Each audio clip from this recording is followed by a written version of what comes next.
Good morning. I see you guys hopping on. Hello. Good morning. Welcome. We are ready to get going. Who's got their coffee in hand? Okay, look how big this mug is. This is full to the top. You guys, I've got my coffee. I've got my water. I've got my chargers. I am ready to go. I've been looking forward to this day so much, and I love this journal, and I love Easter, and I love this story, and I know you guys too, or you would not be interested in making this journal with me. So I'm so happy to be on with you guys today. Let me see who's on for the marathon. Okay, tell me if you guys can be on all day. I totally get it if you can't, because I have no idea how long this is going to take, but we're going to go until we're done, and we're going to finish up this journal. We're going to take a couple of breaks every couple of hours. We're going to need a couple of breaks, especially with all of this coffee and water and everything else that we've got here. So I got to say hi to all of you. Roberta, hello. Roberta is on. Happy to see you and make this journal for my mom. Yes, you guys, this will be such a treasure for someone. It's hard to let go of them. You know, once you put all this time and effort into it, it's hard to let go of them, but they will just mean so much. And especially if you put your own personal notes into them. I mean, these things are just a treasure. It's your own art. You know, it's your own art. And especially Easter, especially this holiday. Maggie, hello from Ohio. Diana is on. Okay, she says, husband is out for the day, so I have the house to myself and will be on till the end. Oh, Diana, you are such a diehard. I'm so happy about that. You guys, there were so many that stayed with me on that Christmas journal too. Just, you know, hung in there till the very end. That was a marathon too. That was a very long day. But it didn't feel that way to me. It didn't feel that way at all. We just went from project to project, and then it was really fun getting it all assembled and finishing it. And I just know it's going to be like that today too.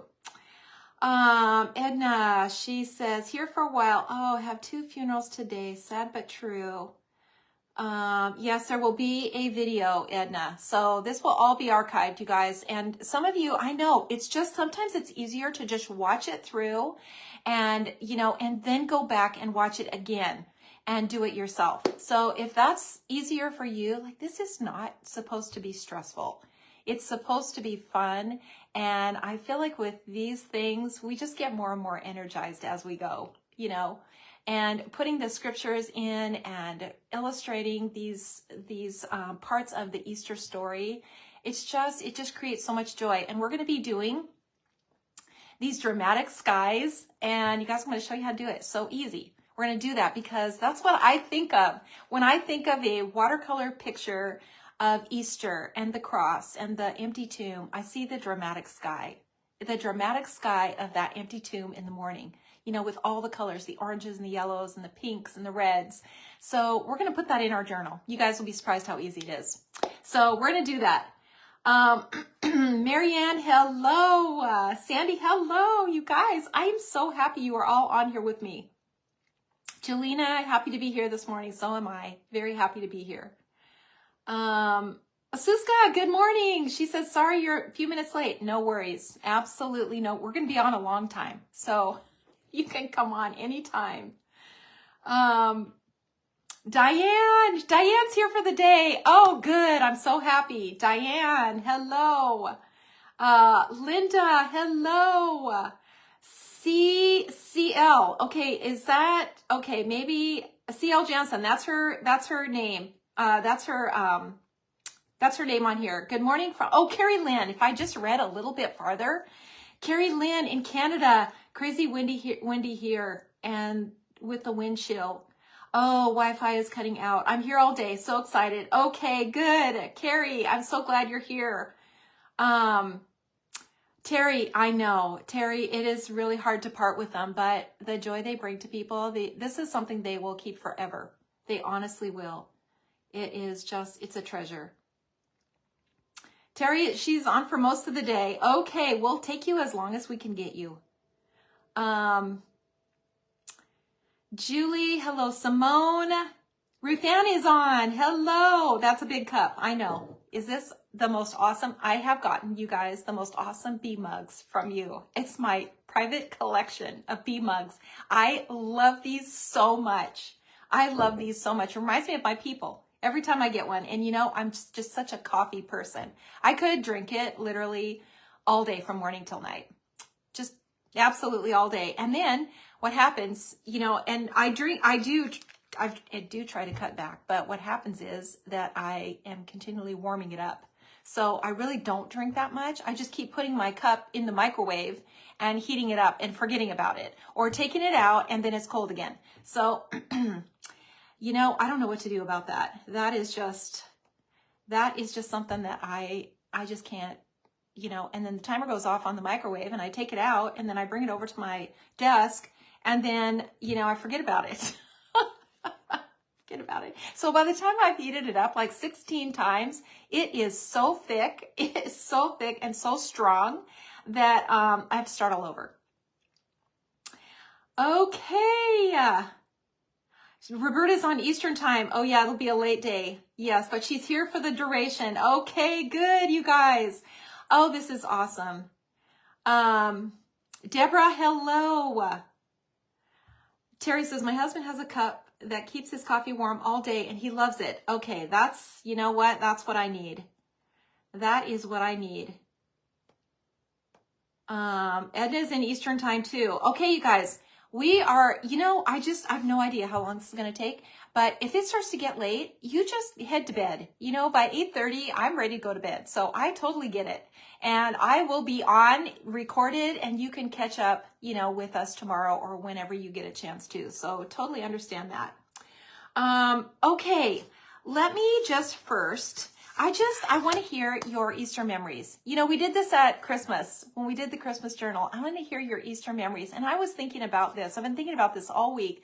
Like, what do I remember about my past? Because I have my childhood Easter memories. I have my, my memories of my kids, you know, when they were little.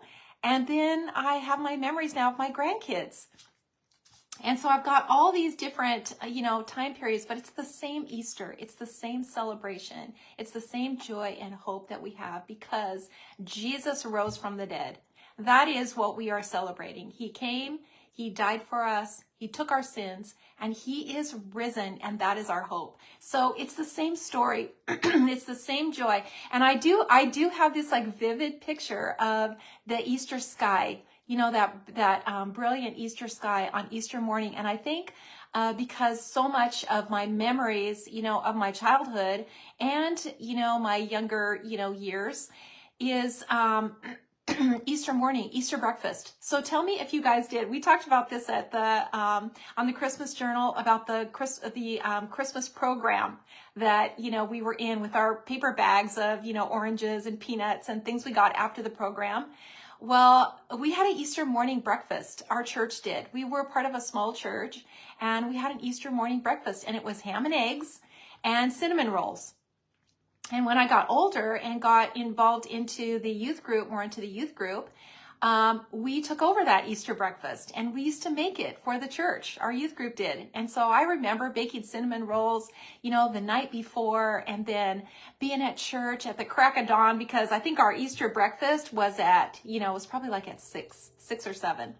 And people would come in. We had, you know, ham and eggs and cinnamon rolls and coffee and orange juice. And it was really a fun time and a really memorable time, you know, back then. So that is a really vivid memory for me, you know, from my teenage years. And then, you know, I also want to know, you guys, did you wear an Easter bonnet? Because I did. You know, and that's sort of, I don't know if you know, young parents, you know, if they still do that with their kids, but that was such a thing back then. I remember white, shiny shoes and an Easter bonnet when I was little. So I want to hear if you guys did that. Suska, she had a sunrise service. We had biscuits and gravy and then an Easter egg hunt. Oh, yes. I forgot the Easter egg hunt. We did that too. We had an Easter egg hunt. Kathy, good morning. Marianne grew up in a huge Greek family with grandparents living with us. We dyed eggs red for the blood of Jesus. Oh, silver dollar in Easter bread for a lucky recipient, and every year roasting lamb in the backyard. Easter bonnets and lots of great memories. Oh, wow. Thank you for sharing that. That is a great story. Wow, that would be a vivid memory.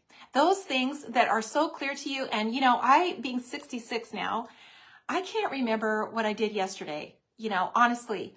And I sometimes walk in the room and have forgotten, you know, what I came in for. But those memories from my childhood, those are so vivid to me still.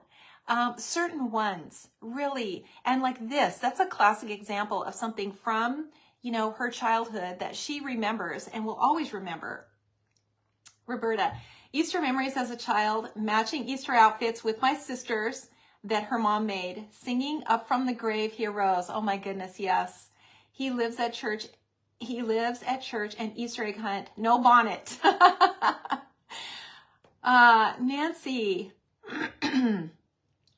I remember sunrise service at the beach, Easter egg hunts in my yard, and then dressing up with my Easter dress, patent leather shoes, gloves, oh yes, and hat to go to church. Wonderful memories.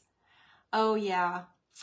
Mary says, I got a new dress, hat, socks, and shoes. We got a basket with chocolate eggs and then went to church. Afterwards, we went to my aunt's and had a big ham dinner and the whole family. What wonderful, precious memories. Oh, absolutely. Edna says, wait till you're 86. It gets even slower. Oh, my goodness, Edna. Julie, Easter bonnet, white shoes, lacy ankle socks. Yes, fancy dress and going to church from childhood. Then also going to church on Easter with my kids. Yep. Excited to wear, Tony says, excited to wear a new Easter dress, bonnet, and white shiny shoes. I carried the New Testament and proudly went to church. Diane, one year my grandma made me and my sisters matching capes to wear over our Easter dresses. She also made a coconut lamb cake for dessert. And you remember that. That's amazing. Renee, yes, a dress and a hat each year, hunting for eggs around our house. Exactly. Just such amazing memories. So many of it involves Easter morning church, you know, and that sunrise service and being together, dressing up in our best because it was such a celebration. It was a special day. And that's why we had, you know, a bonnet and gloves and socks and patent leather shoes and all of that. Just such great memories of that. I remember one year, what the Easter I remember the most with my kids, and I think it was because you know, they were really little. We didn't have a lot of money. We lived in a tiny little house, and I, you know, just you know, me and crafting. I just love making things, and so I had this wild hair, and my kids were really little. Kim was probably maybe 5. Kendra could have been 3. I don't even know if I didn't have Joel yet, so Kendra was even littler, probably 2. And I got balloons, and I don't know if you guys have done this before. I got balloons. I don't know where I got this idea because, you know, we didn't have Pinterest back then. So I must have seen it somewhere, and I got these balloons, and I mixed up flour and water and cut up strips of newspaper, and I dipped it in the flour like, you know, paper mache, and I covered these balloons and made these giant eggs. I mean, they were big, these big eggs. And then I covered them in crepe paper, pink crepe paper, and put them out in the yard. And what I remember about them is, you know, I remember poking a hole with a pin and popping the balloon inside.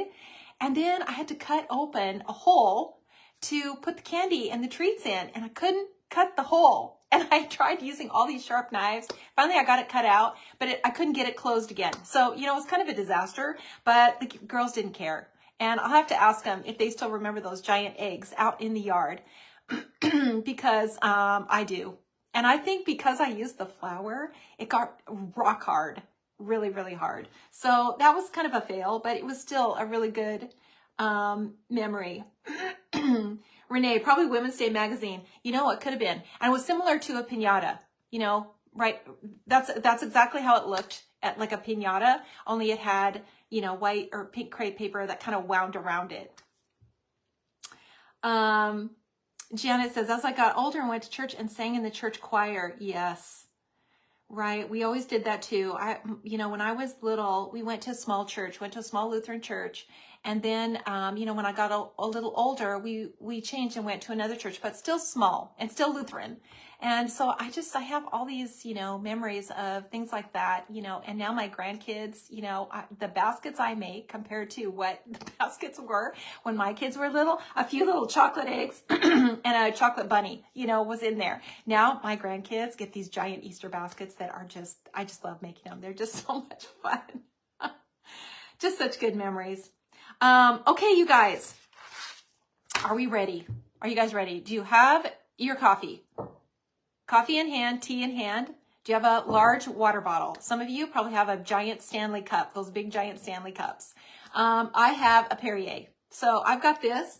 I also have chargers for my phone and my iPad. So I'm ready, you guys. I'm ready to go. And this is just going to be so much fun. Kathy's got Diet Coke. Okay.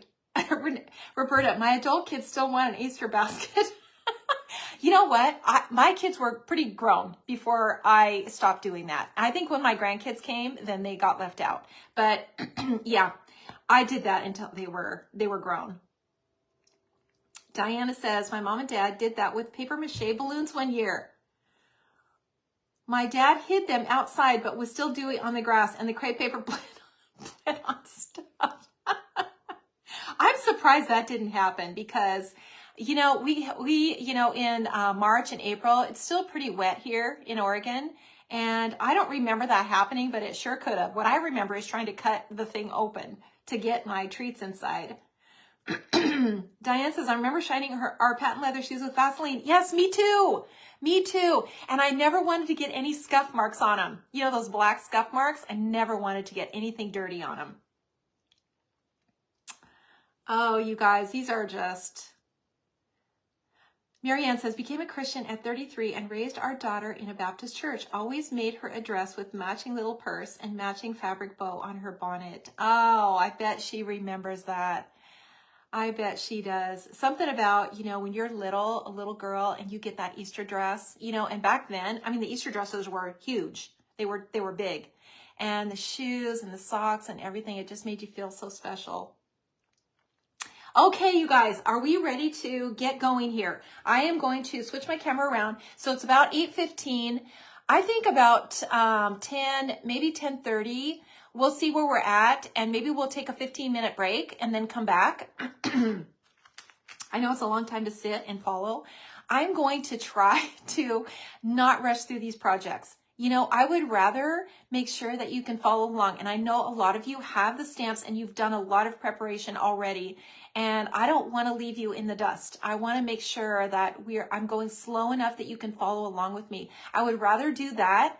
And then if you have to go and come back later, I would rather do that than to just rush through it and, leave everyone kind of in the dust. So that's my plan. I'm going to try to do that. I'm going to try to really watch my comments so that in case you guys have any questions. I know Joel is on. I saw him on. So he can ask questions too.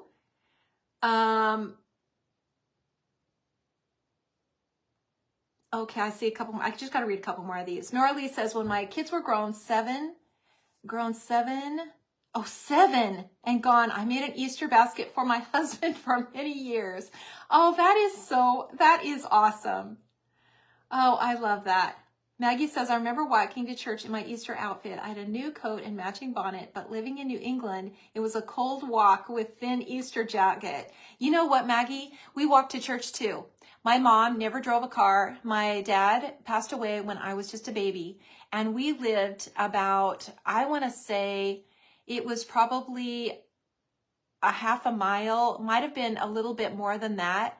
But we walked to church every Sunday too. With an umbrella, my mom, my sister, and I, we walked. My mom was from Germany, never did learn to drive a car.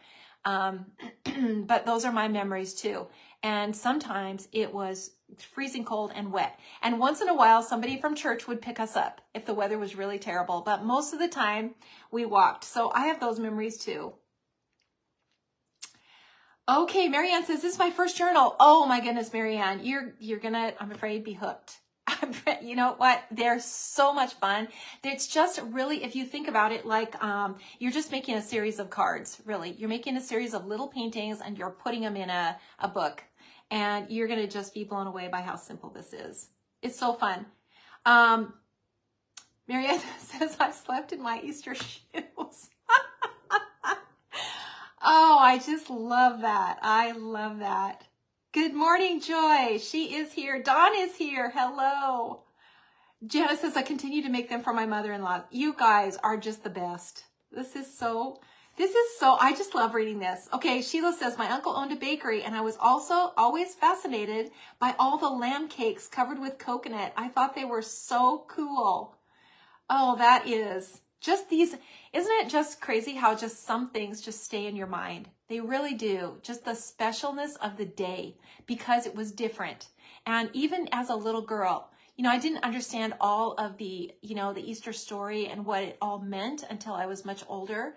But even then, because it was so special, everything was different. It was a new dress. It was a new day. It was, you know, these new clothes. It was walking to church. It was these memories of this is a really special day. This is a special holiday. It's different. And I think that's what just stays in your mind. It does for me. It does for me. And I am just so thankful. I know probably many of you may have become Christians later in life.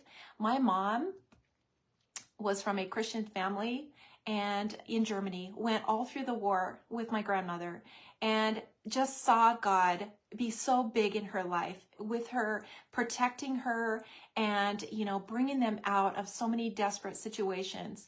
And she saw God big in her life, you know, when she was young. And all, you know, when she came here, just saw so much tragedy at such an early age and just, you know, overcame so many things. But God was always big to her. And my memories of her are in her room, you know, sitting on the floor in the extra bedroom, legs crossed and with her Bible that was all marked up. And so those are some of my earliest memories of my mother. And she instilled that in me and my sister as we were growing up. And I'm so thankful for that. I appreciate that so much. And it was so important to me when I was growing up. And I just, I'm so thankful for that. That is a privilege to have been raised in a Christian home. But you can start those traditions that it sounds like many of you have, you know, a little later in life with your kids or your grandkids. You can do this later in life with your grandkids. Absolutely. And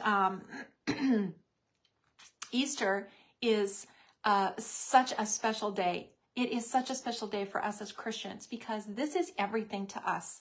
That Jesus conquered death, that he rose from the grave, that he is alive, that we have a hope in him. This is not the end of the story, this life. We have a hope in Jesus. And that's what we hold on to. We don't know what tomorrow's going to be. We don't know if, you know, what dark things are in store for us, but we know that our hope is in Jesus. So this journal is just a joy. It is a joy. It was a joy to make. And I'm just so happy that you guys want to make it too. And, you know, when it comes to things like this, I want to make it available to you. If you want to make it, if you celebrate this story of Easter, and I love Easter bunnies too. I love that. I love the whimsical stories of the Easter bunnies and all of that. I love it. But this is the Easter story to me. And so I love making this journal. I love making it. And I just love that those of you who are on want to make it too. So you guys, are you ready? Let's get going. I'm going to switch my camera over now and we are going to get started.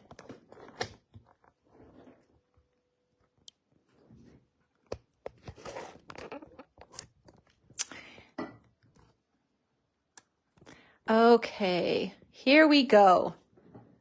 All right, this is what we're making, you guys. And many of you have probably watched the walkthrough or seen me kind of go through it and know what is in this journal. So we are going to go through every page, and then when we're finished, we're going to assemble it. So we're going to go through all of the watercolor projects, and it looks like my, can you guys, is everything clear on your end? It looks like my Wi-Fi on my iPad is cutting out now and then, and I don't know if it's just my Wi-Fi here. And I don't see anybody commenting that anything is blurry or, you know, you're having trouble seeing anything. So I guess I'm assuming everything's okay. All right, so here is what we're using. Let me just do a recap of this. If you are new on here and you have not ordered any of these stamp sets, we are going through this bundle of images. There are 6 in this set, a collection of 3 sets, and we're going to be using these in the journal. These are available on the website if you don't have these. They're available on the website. And then this one, this little free one with the little charms, and I've taken those out, taken the little charms out. So they are, got to be around here somewhere. So the little charms are included in here, the little crosses. And these little charms, just like this one, are included in this free set. So we're going to be using this stamp also. This is on the cover, this one right here. So we're going to go through all of these projects, and then we're going to assemble them. So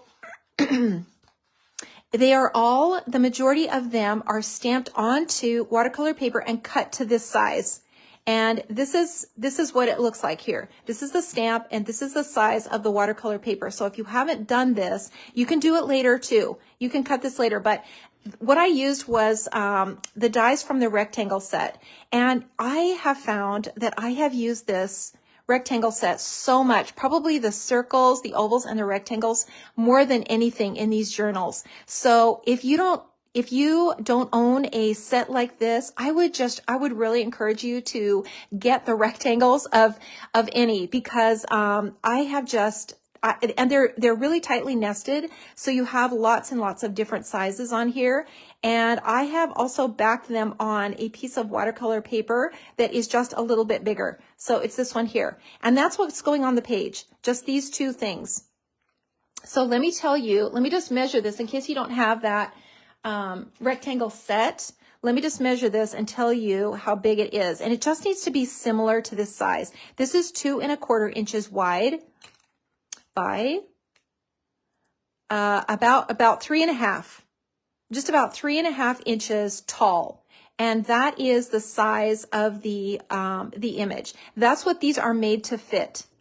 So for example, this one that has the little donkey, it has the stone wall. This fits this size cutout. So if you don't have this particular die, cut it to this size. That's what's made to go into the journal. Okay, that's what the stamp fits. All right, and it is 2 1/4 by 3.5. And then this one that is just a little bit bigger, and it's pretty much just frames it, is really what is happening here. So it's just a little bit bigger. It's just framing this and kind of finishing it off.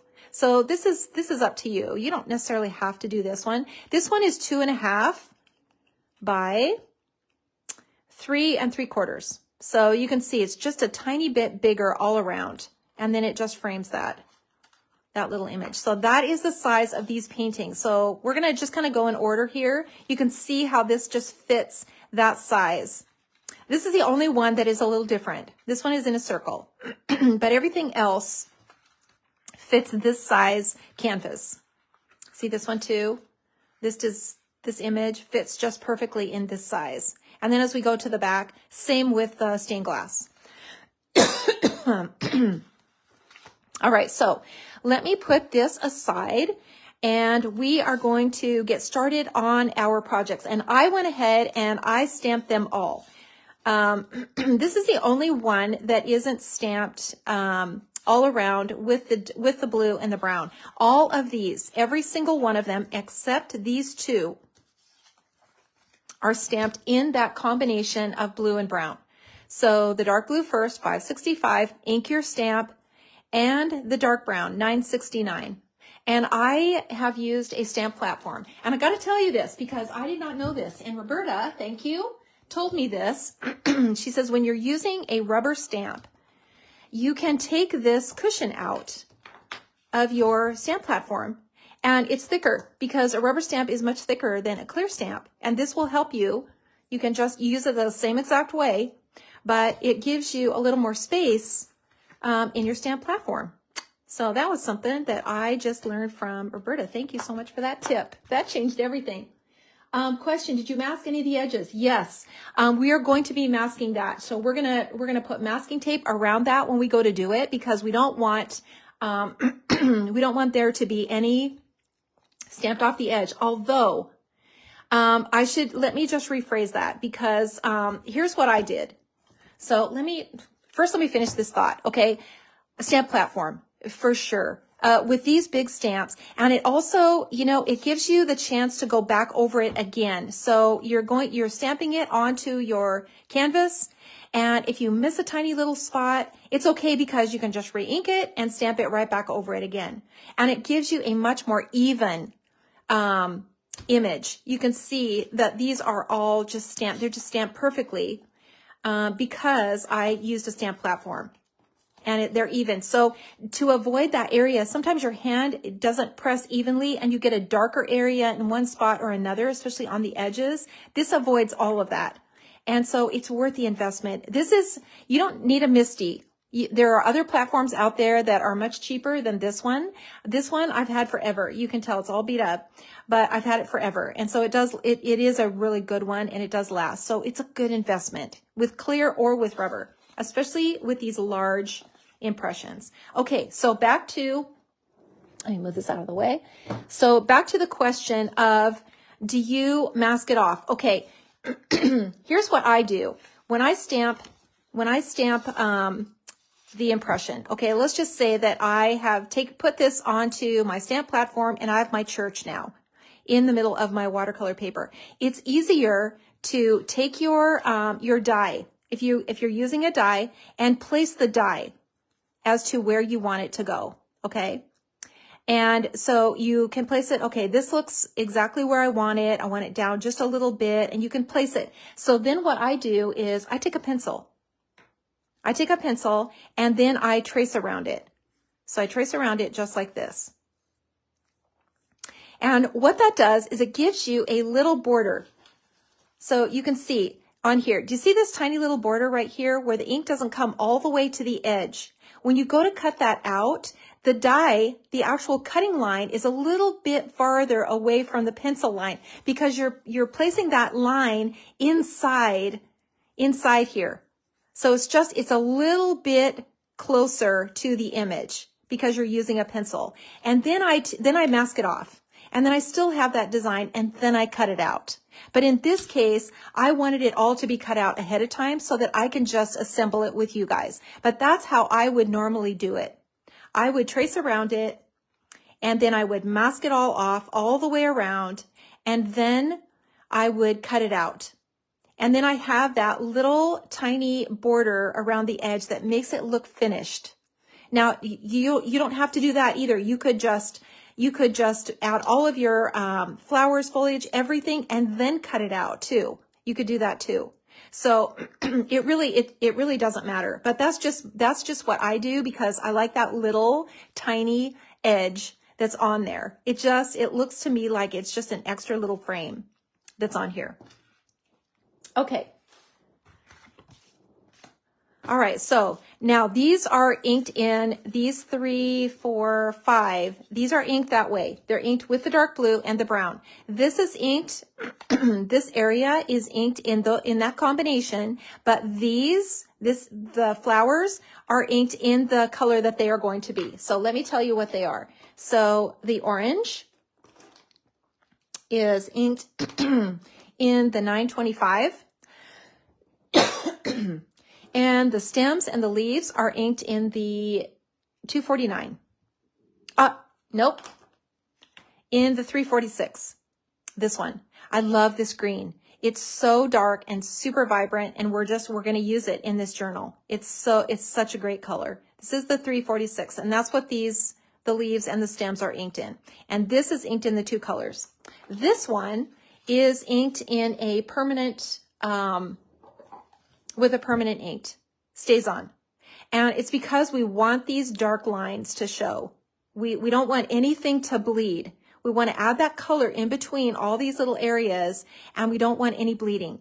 So in that case, we need a permanent ink, like something like a stays on. And then we're going to go over these black lines, you guys. Now you can emboss this too. You could totally do that. You could stamp this and emboss it with a silver or a gold or a black, whatever you want to use. But I just use my Signo silver pen. And I just went over the lines, and I think it turned out really cute. All right, so we're going to kind of go in order here. So let's start out with the cover, and then we'll go to the church, and then we'll go to the Palm Sunday, and the cross, and the empty tomb, and then the stained glass. Whoops, I've missed one in here. What goes in here? This one. All right, and we'll set these aside, but before we start, I want to do a little practice session with you. It's really, I don't want you to be intimidated by the stained glass, not stained glass, but by the sky. So we're going to just do a little practice here before we actually put it into the composition. And we're just going to use 3 colors. And this is so easy, you guys. This is so easy. 4 colors. So we're going to use the 993. This is the yellow, the bright yellow, 993. So we're going to put that on our palette. And then we're going to use 993. These always throw me off. One's 993 and one's 933. So we're going to use the orange, the 933. And then we're going to use the pink, the 743. And then we're going to take the dark orange. So the dark orange is the 925, okay? And we're just going to kind of put this over here. So we've got these 3 colors, and this is going to make up our sky. And this is such an easy way to do it, you guys. So I'm going to dip my brush in water. And I'm going to start out with the yellow. And this is just the easiest way to do it, you guys. This is the easiest way. And you know, I'm all about picking the easiest way to do things. So make sure you get enough water onto your brush, and you're going to just start making this little section of the sky. So we're going to start with the yellow, and then right away, we're going to come in with the orange. And just dip your brush in water, and we're just going to come in with the orange right above it. So it looks like it's just getting a little bit darker here.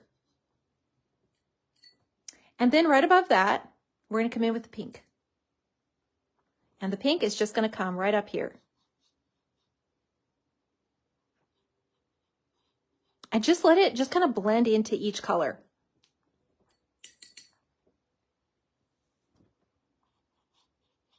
So you've got your three basic colors. You've got your yellow down here, you've got your orange, and now you've got your pink.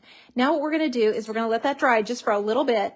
And then we're going to take some of this dark orange, just a little bit of this, and we're just going to make a few little streaks just in between. So you're just going to kind of come in here just like this with just a few of these little streaks. And that's it. That's it. So let's do it again. Let's just do it again because I don't want you to be stressed out by this. So I'm going to add a little more yellow to my palette, and we're going to add the yellow, just straight lines, just like this. We're going to go into the orange,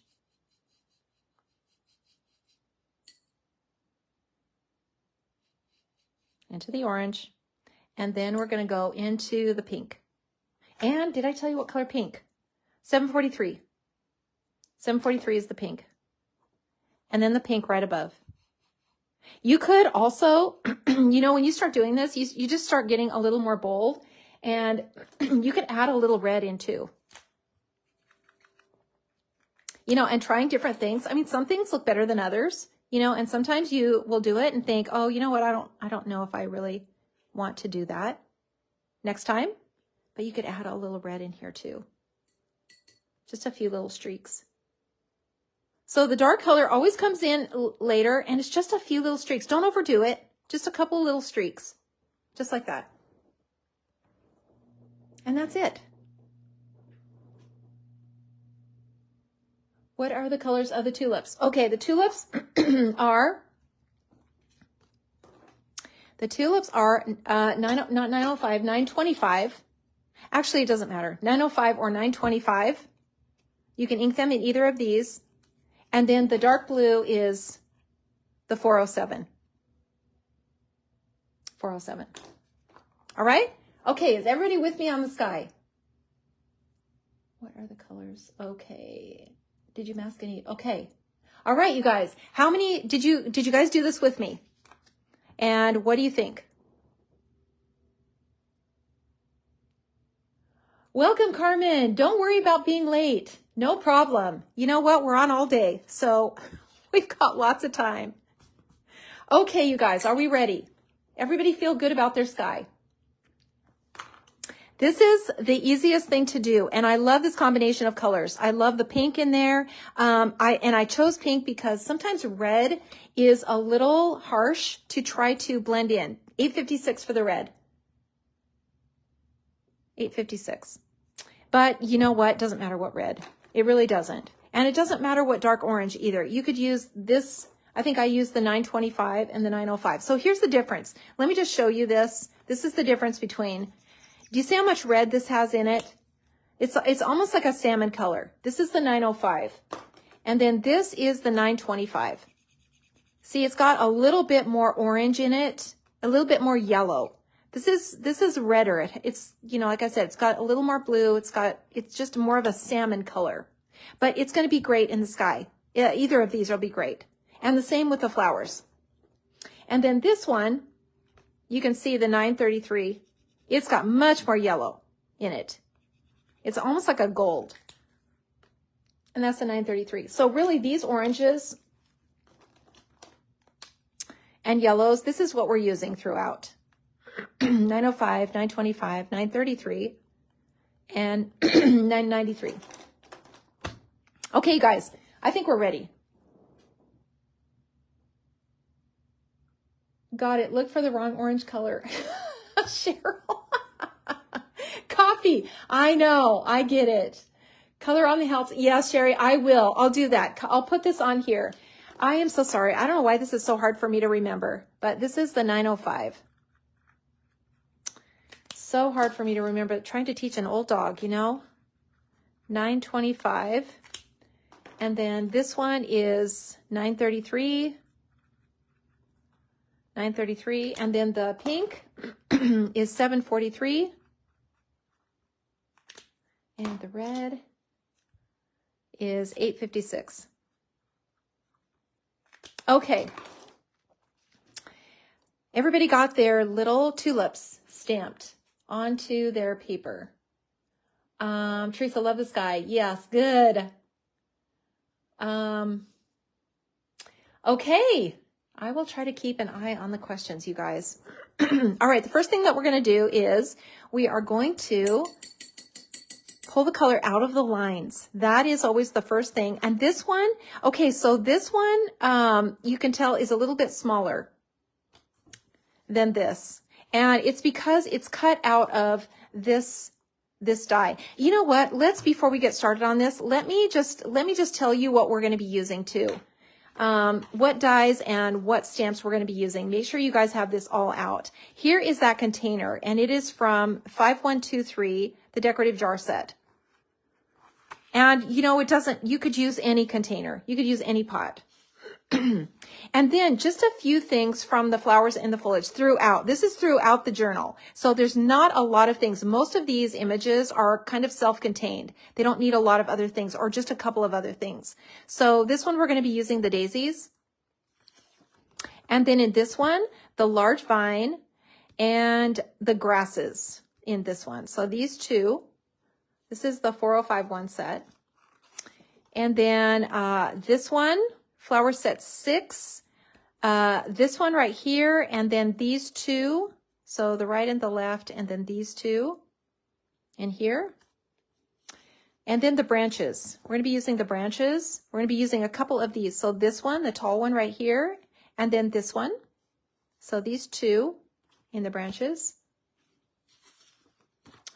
In foliage set 4. So these, whichever one is easier for you to use. You know, I tend to go with this one, the one that is leaning to the right, you know, when you stamp it. So this one. And then This is the mini foliage set. We're going to be using the trees, the 2 trees and the leaves in this one. And I don't think we're using that. Maybe I'm getting this confused with the other journal, the bunny journal, where we did use this one. So I don't think we're using this one in this journal. So I think just the 2 trees and the foliage in this one. And then the palm branch. So this one, we're going to be using this one. This is from the Bible Foliage Set 2, 5418. Those of you who follow Kendra on Back to Basics, you probably own this because of the Kendra dots on here. You guys will know what I mean. Okay, Foliage Set 3, the grasses, but honestly, it really doesn't matter which grasses. So you could use these grasses too. So if you have this one, Foliage Set 5, you could use these 2 grasses. We just need a tall grass like this. And you could use this one, or you could use these, or you could use any other tall grass. And that is it for the stamps. That's all we need for the stamps. And then for the dies, not a lot. I try to keep these journals really simple. So obviously you need the basic journal die set, this one, 5543.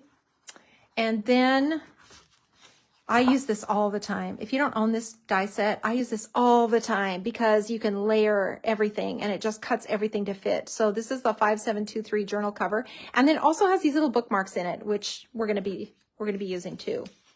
And then the 2 new decorative page sets. I use these all the time. I just love these. I think they just add so much to the journal. This is 5768 and 5809, just page 1 and 2. And I mix them up. So I use this page and then I use this page too.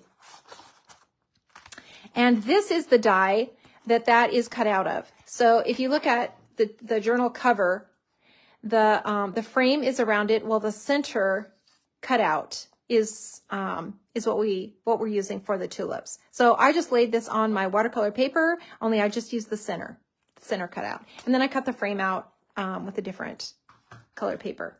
So that is from this set. This is from the Rectangle Frames 5591. And that is it. That is it for this journal. Try to keep it simple.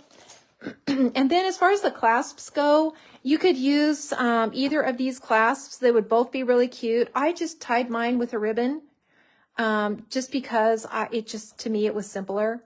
So it's up to you how you want to close it. Okay, so now I think we're ready, you guys. I think we're ready to get going. So let's start out with this. And we've got this stamped in the 2 colors now, in the orange and the blue. And we're going to add a little color to the pot. And I'm going to just clear off a little space here on this palette. And we'll be adding more color to it, but... All right, so let's add some of this orange back onto the palette, which is the 925. And some of this color, which is the, whoops, and you know what, you guys? I'm going to remember this. 925. And then the 407.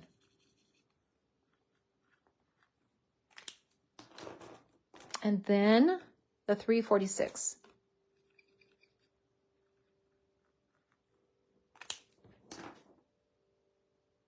Marianne, yes, the Kendra dots. Sally, please list all the stamps and dies. Yes, there is a list of them. And I believe Leah posted them on the Facebook page. But there is a supply list. Could not find the twin tone brown. Marianne, could not find the twin tone brown. You mean on the website, Marianne? Because we do use this, the twin tone brown.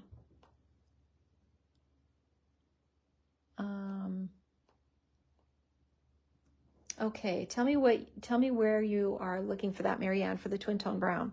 All right, so let's get going here. We're going to start out by just pulling the colors out of the lines.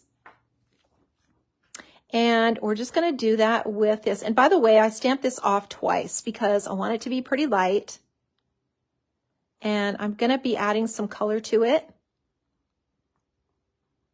So we're just pulling this color now out of the lines. And you can see that that's sort of creating that 3-dimensional look already. And then we can go on to our little florals here. And just pull this color out. These, the flowers, when I went to put them into the container, so I stamped the container first, you know, used a Post-it tape and just blocked this off and then stamped these inside. And I did not stamp the flowers off. So I just inked them and stamped them right onto my canvas. And we're going to go back and add a little more color to these. But for now, we can just pull this color out of the lines. You know, keep in mind that these are contours, so they're going to have a bit of a shadow. You know, this area on the side, you know, here's the contour. This area on the side is going to be the darkest. And this area in here and back here, you know, inside where they're, you know, tucked inside this flower. And see this one? They're darker back here and darker on this section, and then a highlight in the center. And now let's go on to the orange. Same thing. Darker back here and back here. And the same with this one where that, it's going to be lighter in the center.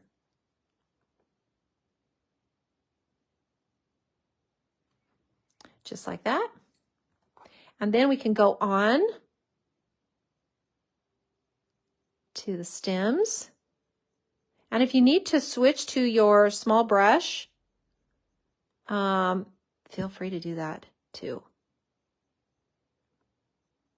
Because when it comes to the stems, you don't want to go outside the lines. You want to keep these pretty thin.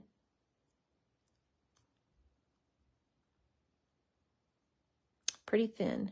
And you can see kind of how these leaves go. See, leaf is kind of folded over here, so that's in the background. That's more on the inside. That's going to be darker. This one is behind. And it's always better to leave those white spaces. So now let's just add a little bit more in here in these areas that for sure are darker. And the stem kind of as it comes down. And always underneath the bloom is always going to have just a little dark section to show that shadow, because what that does is it brings the bloom forward, and it's kind of casting a shadow, and it's kind of bringing the stem back a little bit in behind the flower, if that makes sense. So the flower is overhanging the stem. And that's the impression that it's giving. See the difference in here? It looks like that flower now is hanging over that stem, and it isn't flush with the edge of it. Anything that's hanging over or layered on top is going to be lighter than that underneath.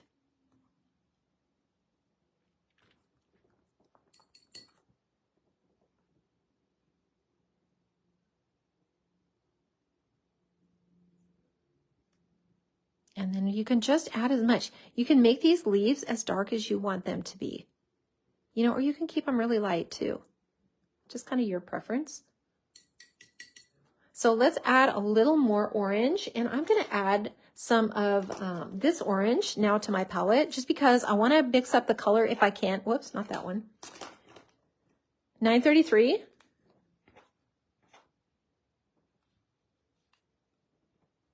This one.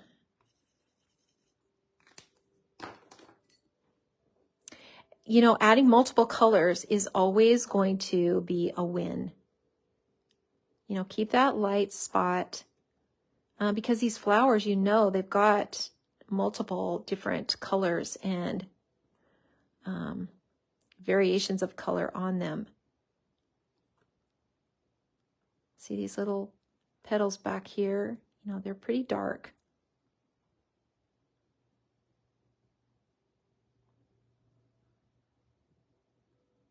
And this back in here. See the little tip, just a little bit lighter on that tip. And then underneath, under here is going to be just a little bit darker. And again, that's the shadow.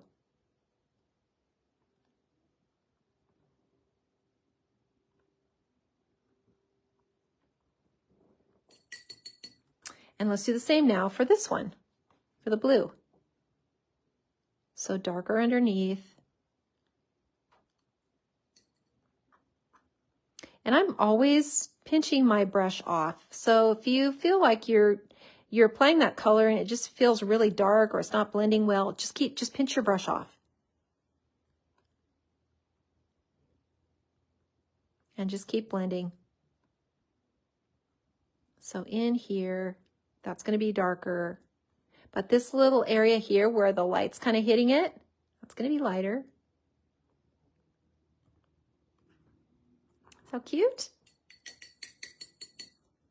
All right, so let's continue on now with our little pot, and we're just going to add a little bit of color on here, just a little bit.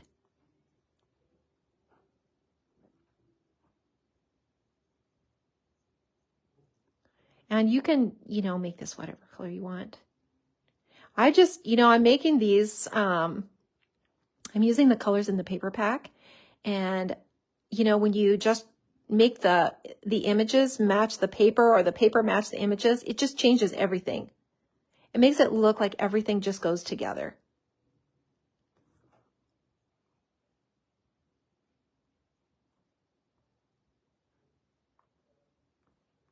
And then let's add a little bit of this color down below. Something a little decorative.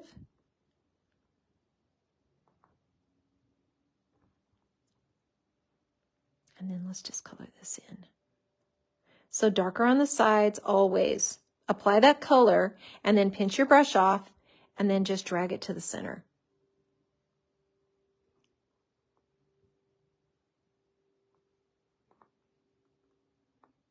And just keep blending it.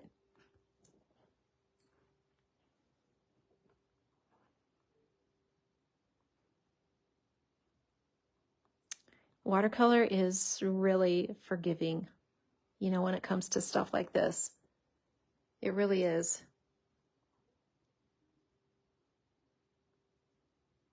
If your lines aren't just perfect, it's okay.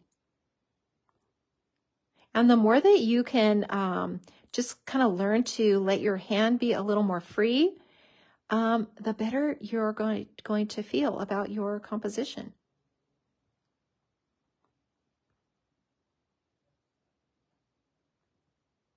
Okay, so let's add another little line here. You could also stamp a little, flower here, or you could just make anything decorative.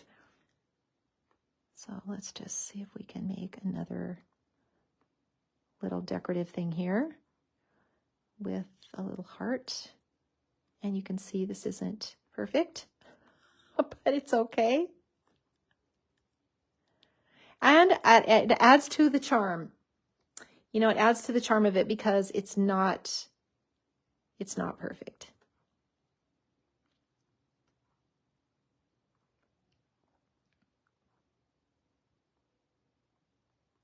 And as long as you have it darker on the sides than the center, you will have a rounded container.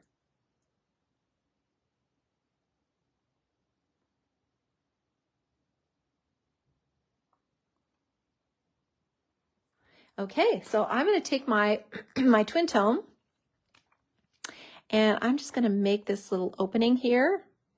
And because I think adding a little dark just also changes everything. It makes everything look a little more three-dimensional. So here where this little scalloped edge is, you see how that just kind of adds dimension there? Because you can see inside now. And you can use that same little brown in your little tulips too.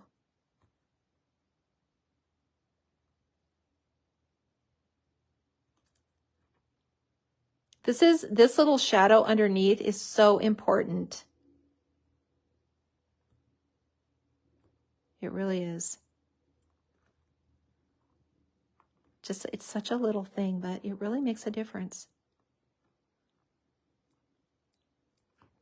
Okay. Now you can leave it like that if you want to. You can add the background to it. Here's the difference. So if you like that cleaner look, you know, a little cleaner look. So I've got the blue in the background here. It's totally up to you if you want to do that. Or if you like it clean like this, you can just leave it. So let me show you how to add the background for those of you who want to. Anybody have any questions?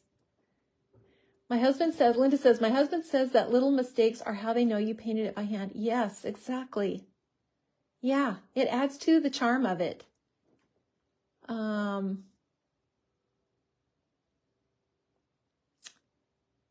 Tulips, okay. I think, anybody else have any questions? Yeah, it does add to the charm of it. It makes it special. And anything that you take the time to make for someone makes it special. 100%. Okay, so I'm going to take some of this now, this light blue, and I'm just going to brush it in. Really light. And, you know, with the sky in a background, you're pushing the color in. You're just pushing it around.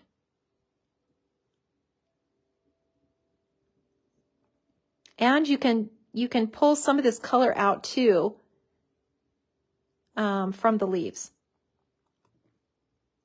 Not the orange, but you can from the leaves because it's similar to that blue. And this is really all you have to do. We could add just a little bit of a shadow under here.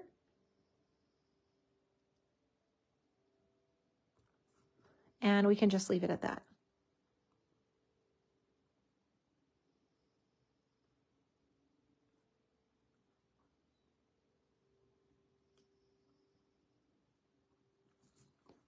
All right, you guys, one down.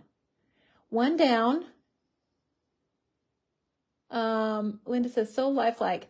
I know, aren't these just, is this just crazy how you can go from a single drawing like this to something that looks like a painting? It's the funnest thing. It really is. It's just so fun. All right, so we're going to set this aside. We are finished with that. And we're going to go to now the little church. I think I have, somebody said this to me the other day. I think you have a church in every one of your inspirational journals. And I think I do. I have a church. I have a church in a lot of the journals, even the ones that aren't. The Christmas ones, I think there's churches in those. I love it. I just love having the little church in there. So this is something that you'll be able to use in a lot of other projects. Okay, so let's go on from here. So I stamped this in the two colors, of course, and we are going to add some color to this, and then we're going to put in our vibrant sky. We're going to put our sky in, you guys, that we learned. So let's add some color now to this first. And we're going to pull the color out of the line. So we're going to start with that. And just, you know, start where it's the darkest, which is, you know, where the overhang is. That's always where it's the darkest. And then the shaded area, you know, this side is kind of going back, so it's darker. Same with this chimney. Same with this steeple. This side is darker. This little overhang here. And then inside the door, because this is the side that we're going to see, you know, when we're looking this direction.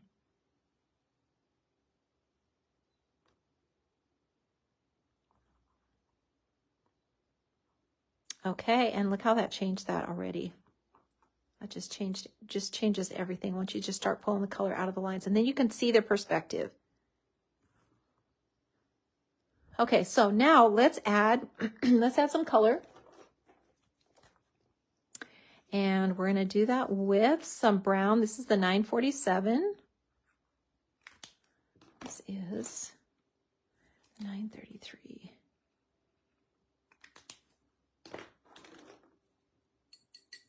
So let's add some color to the roof. And we're just going to brush it on.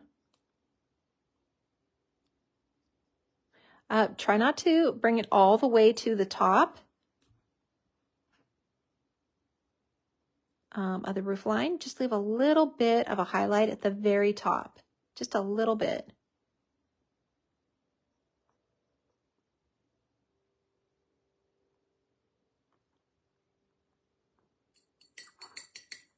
And then we want to add some of this color to the palette. This is a 565, so this is the shadow color. We got a little white church, and so we want to add that shadow in since we're going to leave it white. And this is a big shadow right here. And you just have to do it. Just put it in. And then over here on this side, this is where it's going to be the darkest. This is in the shadow, the shady side. You can see how that just pushes this back now and brings this forward. And then a little bit of an overhang here, just a little bit. Same with this now. That's going back. So is this part of the chimney. And then this part of the steeple.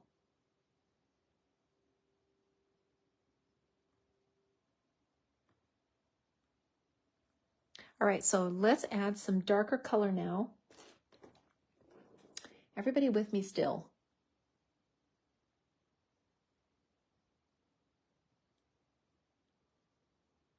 Deborah says, are we masking the edges? If you haven't cut your project out and you're just doing it on your watercolor paper, you don't really have to worry about that because you're going to cut it out with the die. So you're going to trim it up to fit this size, which is, and where did I just put that?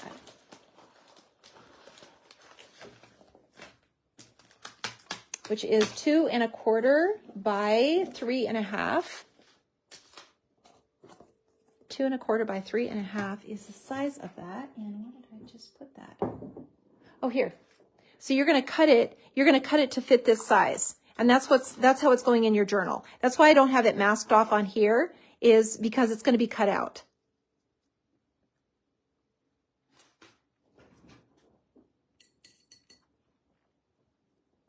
Okay, so now let's get our windows in. And we're going to do that with, I'm going to use my small brush, my little 1 or my 0, either a 0 or a 1. And we're just going to put this in. And if you don't get this in, you know, perfectly or to your satisfaction, you can always put the white back in later with your white paint. But again, you know, it doesn't have to be perfect. You get the idea, you know, that these are little window panes in the church.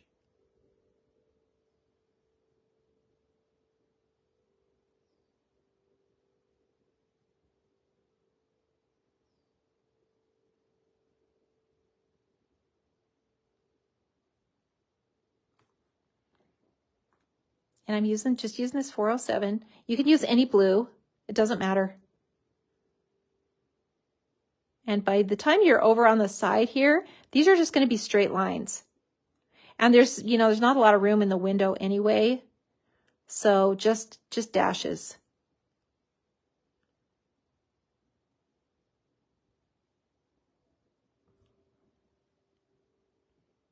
And let's do this one up here.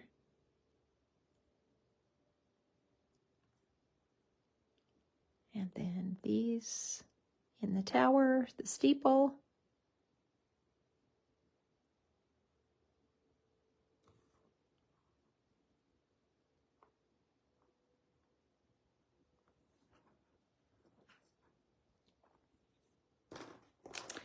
And I'm just going to add a little darker brown now to my palette. How are you guys doing? We good so far? Marianne, just love the old-fashioned looking church. Me too. And I don't know why, I just always tend to want to make them white. And I know there are you know, churches, rustic looking churches too, that are, you know, brown and, you know, have wood on the outside, and they're darker, but I just always see these little country churches as white.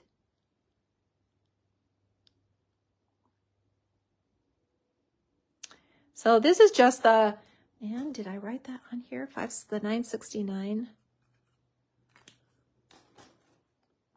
And the same dark brown, we're going to use that same color on the chimney. You know, darker on this side and then lighter over here. So this side's pretty dark.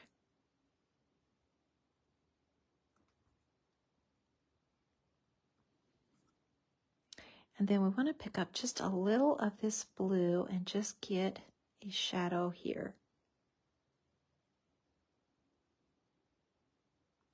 And that will set the door back inside.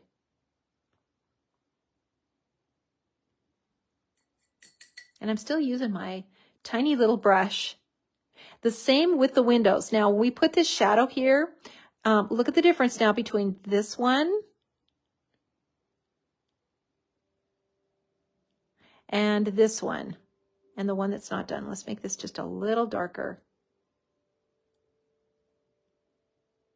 You see how that just sets that little window back into the church a little bit, so it's not just flush with the building.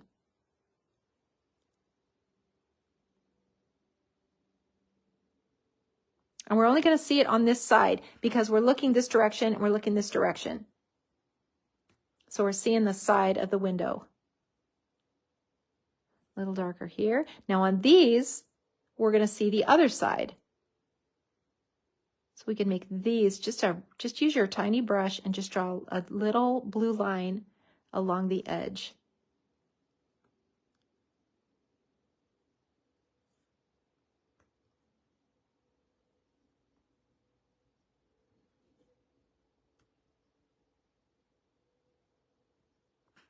Okay, and I'm going to hold this up so that you can see that. See how that changes that perspective just by putting that blue line there. It's really important to do that. And actually, we could just do it here too, on this one. And it just pushes those windows back inside. It's such a little thing, you know, but it really, really makes a difference. And then I'm going to take my, my ruler, if I can find it. Gosh, where do these things, here it is. Things disappear. And a pencil. And then I'm just going to add some decorative lines onto this church, starting in the center. And just making some little details.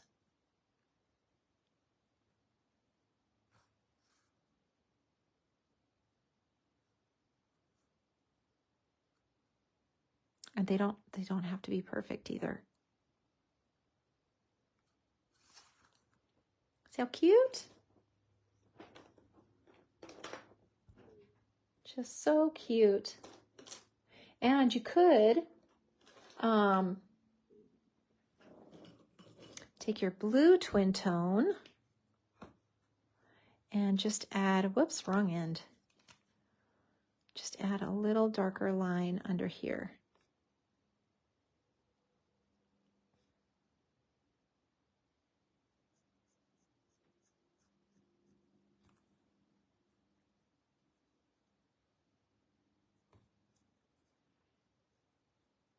And the same here.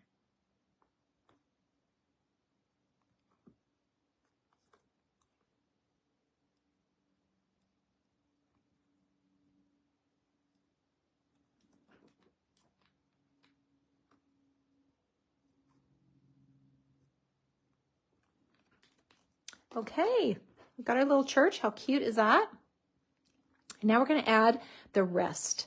So we're going to add some green in the foreground, and then we're going to add our sky in the background. So we're going to just kind of see where our horizon line is, and it's going to kind of be like this, kind of in here like this. We're going to put some trees in, but before we put the trees in, we're going to do the sky and the foreground.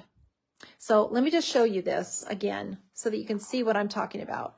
So we've got our sky in the background, and before we add the trees, we're going to stamp those over the top of the sky. So we don't want to have to fight with the green in the trees when we're trying to add all of this color, light color in the background. We want to do that first. And so here's our kind of our horizon line. So we're going to add some green in here and green here. And then we're going to put our foreground in. Okay? All right, so let's do our sky. Let's do our sky. Now remember, we're going to start with the yellow. So let's put this back on here now. So we've got the 9. This is the 933. Let's just blend this together. 933. And then we've got the yellow, which is the 993.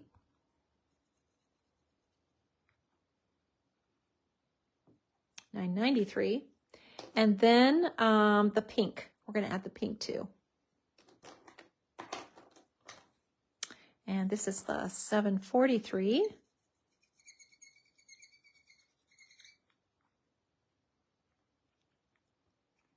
Let's move this over. And then we need that the dark orange. So the 925, which is what we've got up here. Can we see it? Can you guys see that? Actually, let's just move this over and we'll put it over here. 925. Okay, so we're going to kind of divide this sky up into 3 sections. They don't have to be all even, but if you can kind of visualize it like that, so you can think, well, I'm putting my yellow into about here. I'm going to put my yellow into about here, and I'm just going to brush it in. Be careful you don't touch any of the lines of the little church, because we've got light colors here, and so we don't want that to bleed in. And then we can just come clear across here and just put this yellow in. And then we'll just dip our brush and go right into the orange. So right into the orange is going to be over the next layer, and you can just overlap it. Again, don't touch the church. Just try to keep that away from the lines of the church.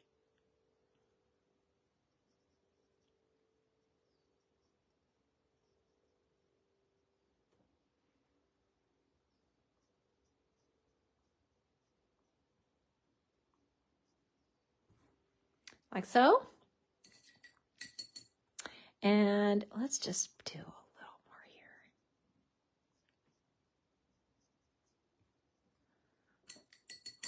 And then we've got our pink.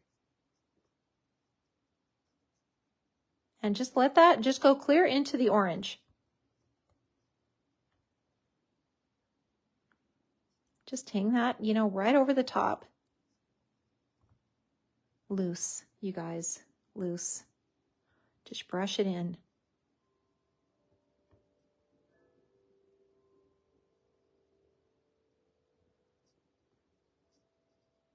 Okay, that looks pretty good. And once we've got this done now we're going to put our streaks in. So let it dry just for a little bit. Just let it dry for a little bit. What number is brown? 947 for the roof, Roberta. 947 for the roof of the church. And then the dark brown is the 969. All right, so now let's take our dark orange and just put a few little streaks in.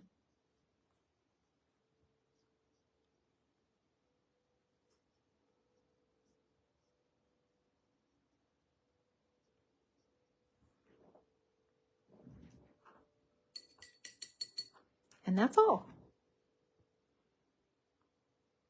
That's all we have to do.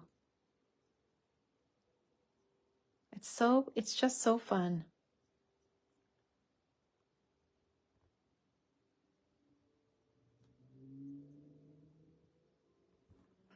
All right, now we've got our sky in. How's everybody doing? Vicky, you are so welcome. She says, thanks for devoting your day with me, you guys. This is just the best. Carrie, I'm so far behind. I figure I am first, still stamping all my images. You know what? It's okay.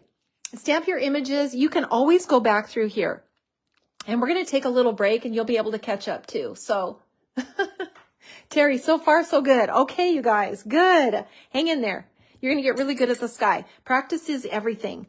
You know, it really is. And don't let any of these things intimidate you. There's usually always an easy way to do it. And then when you get your confidence, well, then you can just start branching out and being a little bold and trying different things. And then pretty soon you have your own style. Like that's just how it works. All right. So we're going to take some of this, the 249 green, and we're going to just mix it a little bit with the 346. So that is the 240. You know what? Let's just put it over here.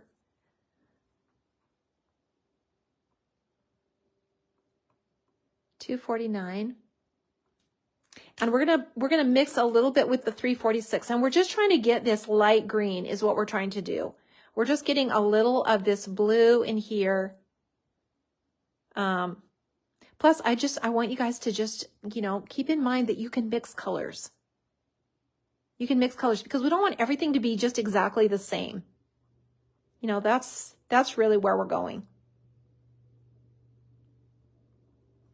So we're getting this all brushed in. Just a bunch of green like this.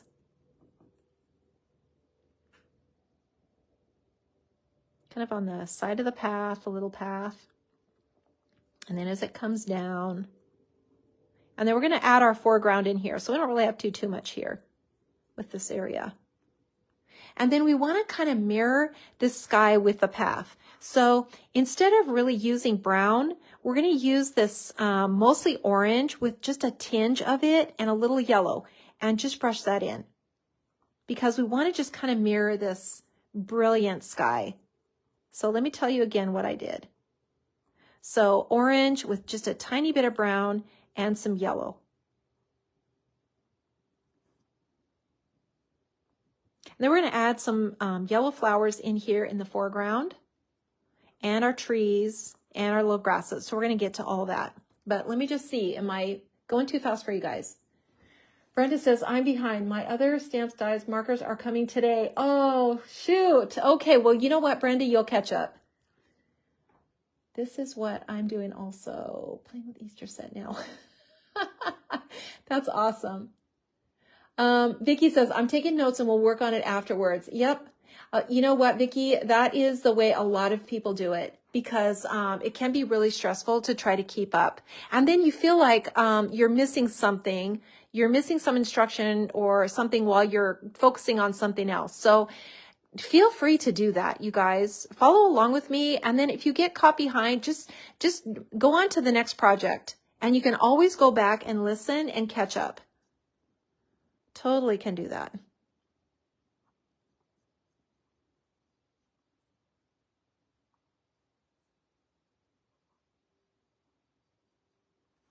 All right. So let's do our little trees in the background and our grass. Let's finish up the area around the church.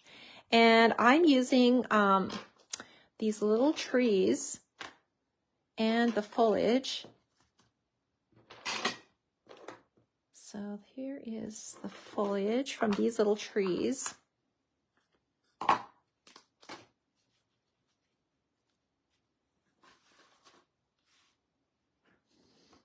And we're just going to ink these in the brown, the dark brown. So this one right here, the 969. You can see there's a left and a right. So this is the right, and then this is the left.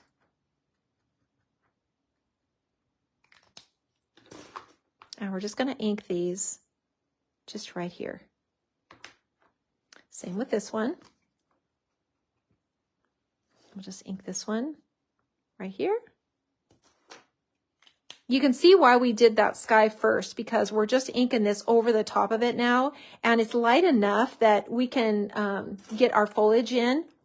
And we're going to use that bright green again. So we're going to use this one, the 346. And we're just going to put these leaves in.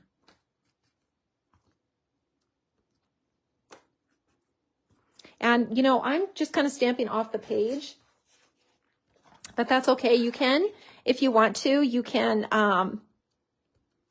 mask this off. Like I said in the very beginning, you know, I normally do that because I like that little edge. But in this case, I just wanted everything cut so that we can just assemble it. So I went ahead and just cut it first, but normally I don't. Normally I just trace around the size and then mask off the edges.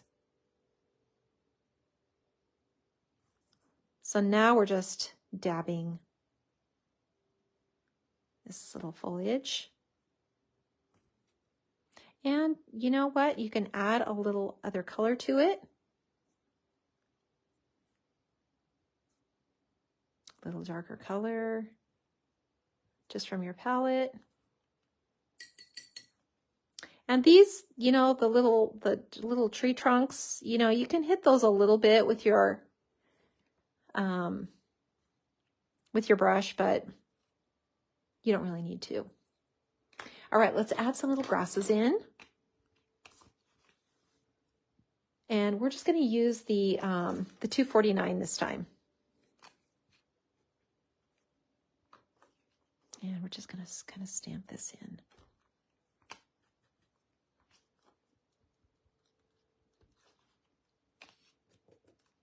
Same with this over here.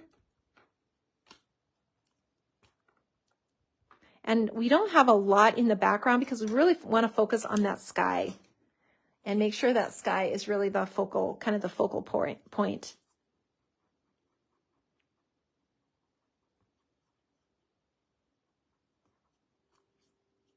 And I just, you know, I just drag this color all the way down. We're going to add some white flowers to it with our white paint, which will be just so cute.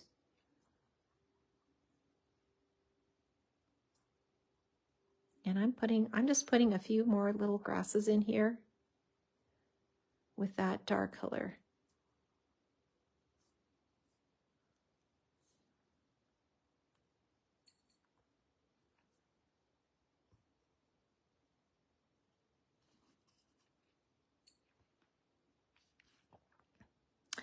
I'm just going to add a little more shadow here too, to really kind of set that back.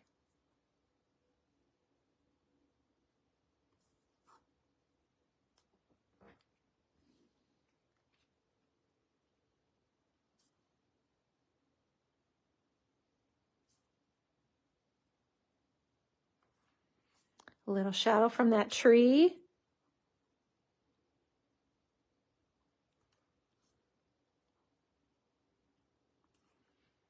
Okay, and we are now ready to move on to the foreground. How am I doing? Are you guys keeping up?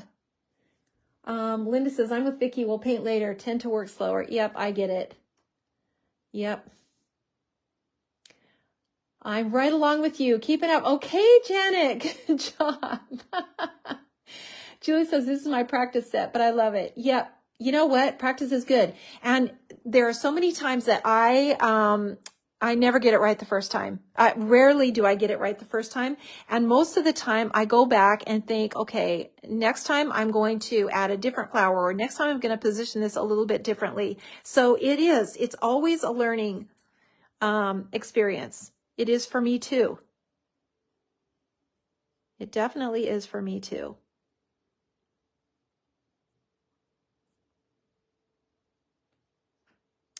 This shadow needs to be really dark on here. Just really dark.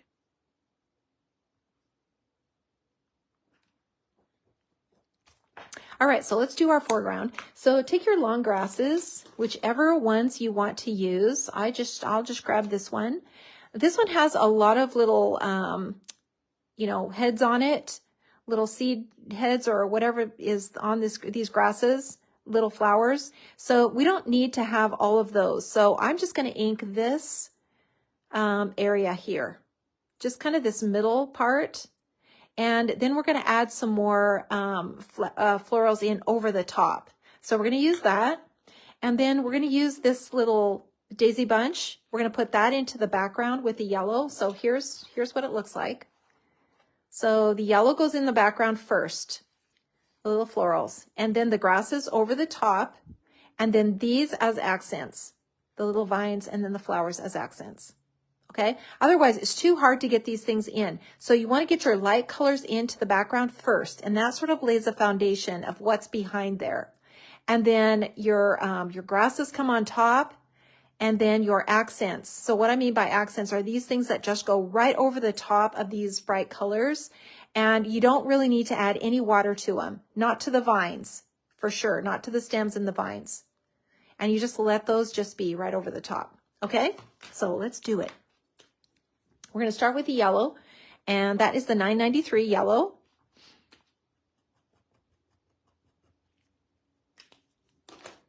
And we're just going to add a bunch of this into the background, and I'm just stamping it, kind of stamping it in a circle.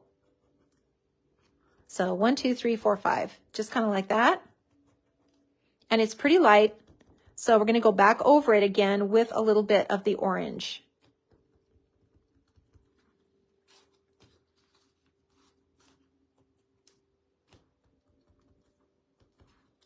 And then I'm going to just use a little bit of the 933. And I'm just going to get a little bit of this in here, just a little darker.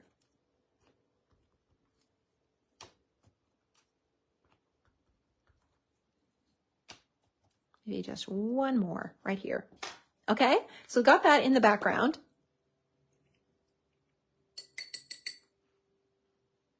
And I'm just adding my water to it, just kind of blending it up here.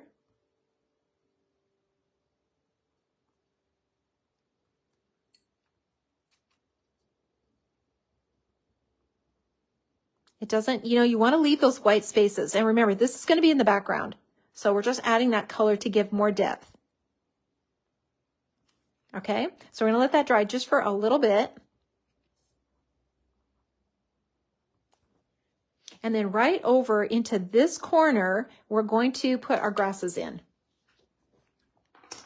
So whichever one, let's use this one. So remember, we're not going to use these little tips. We don't really need those. We can use a little bit, as we're kind of putting it in, but we don't really need to use a lot of those.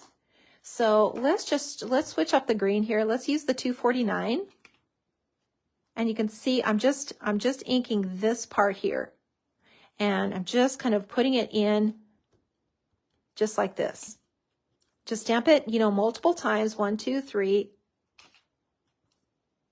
Kind of, as we're going down. And then maybe I can just add a couple of them in here like this. And then I'm going to just put in a couple of these with the dark blue, the 346, just right over the top. Just so I have a mix of color.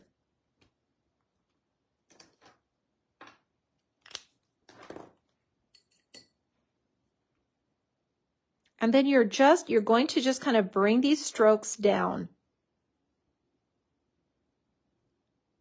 And just kind of let them just fade out. As you kind of get to the bottom, just kind of let them fade out down here.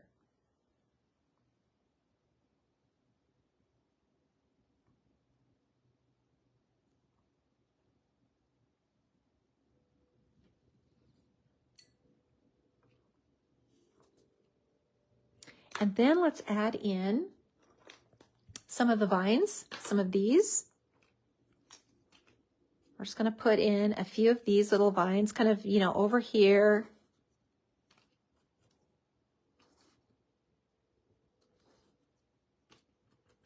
And then we'll just put a few over here also. Turn your canvas, when you're stamping, because it's so much easier to get a good impression when you're turning it a little bit. let's just put in just maybe one right here.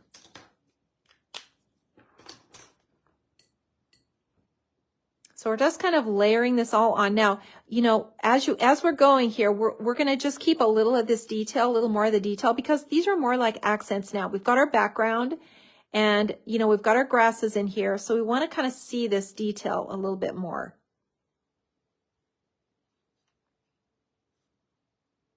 So just kind of touch it with your brush.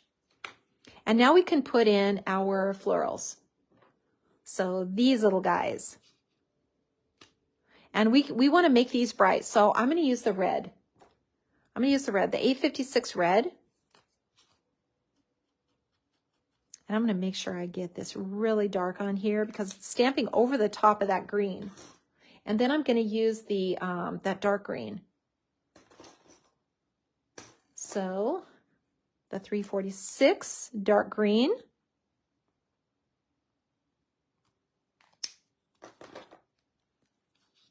And I'm going to stamp it clear up here. And then I'm going to ink it again because I want it to be really dark.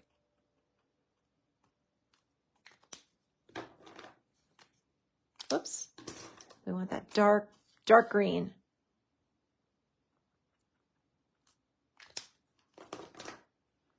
And let's put this one, and you can use your positioner, you know, if you want to. If you want to use your positioner and make sure you're kind of getting it where you want it. Maybe I'll just do one more back here. And kind of take the guesswork out. You can totally do that too. You can see how that just vibrant color just kind of pops. You have to use something dark if you're stamping over all this color. You know, we're stamping over the top of the green and the yellow. So we want to make sure that we've got a dark enough color. Okay, we're going to come back to this now, and we're going to add our white paint.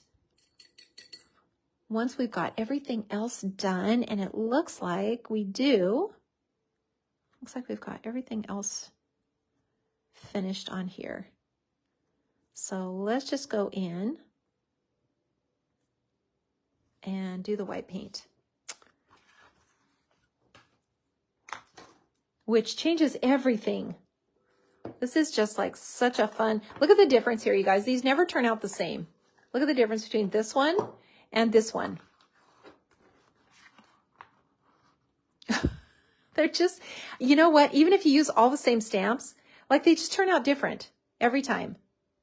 But that's what makes them so special, you know, when you're giving them away to someone, because they're unique and one of a kind, like they really are. Okay, so out comes the white paint, and we are going to dip our brush in water and take some of this color.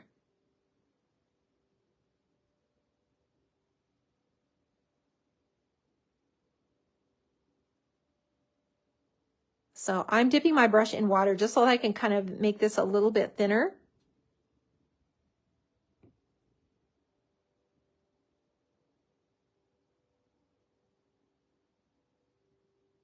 You could use your small brush too. And I'm going to add some white flowers in here.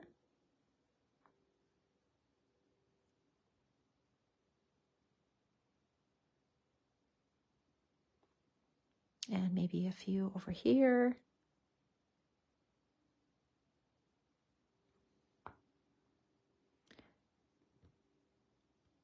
And then just a few in here.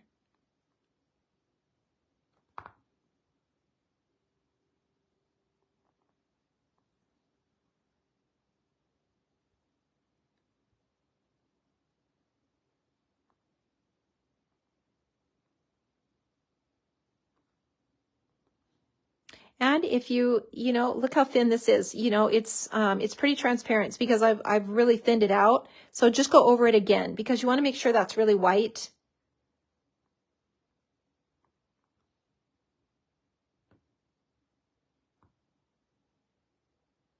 And it's showing, you know, showing up with all this color behind it.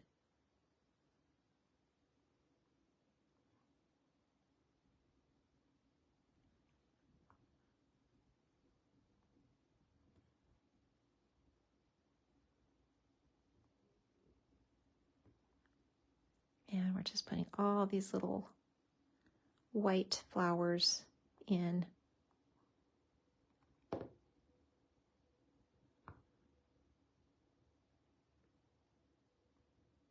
Into the foreground too.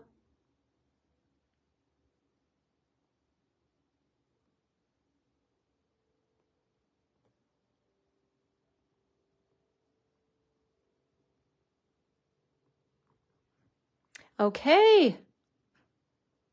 And let's see, do we need a highlight on anything? On the roof?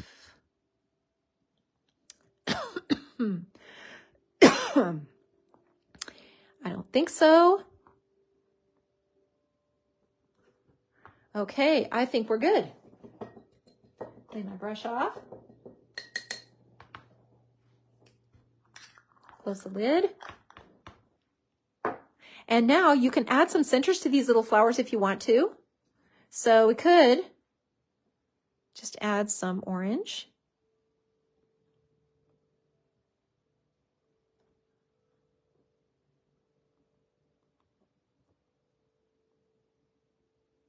So cute.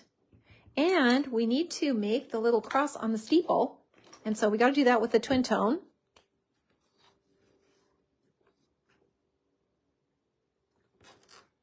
And just the little, simple little cross up here on the steeple. And let's just put a few details in here onto the chimney.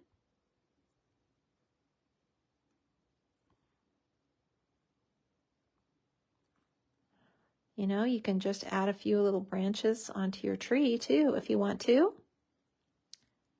You can add some detail in the door.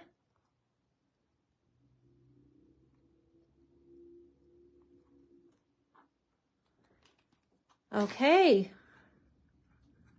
You guys, I think we've got our second one done. And we are ready to move on. How are we doing? Everybody keeping up? What number is the twin tone? Okay, Marianne, the twin tone is the dark brown. I think there's only one dark brown. I don't even know if this has a number. Chocolate. It says it's chocolate.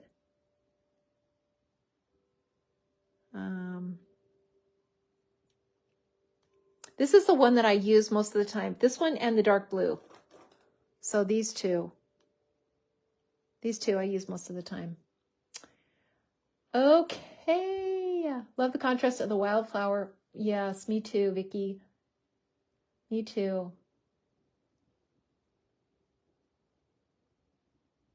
Carol, I'm going to have to watch. I'm so far behind. You guys will catch up. You'll catch up. We're going to take a break at about 10:30, about 45 minutes or so.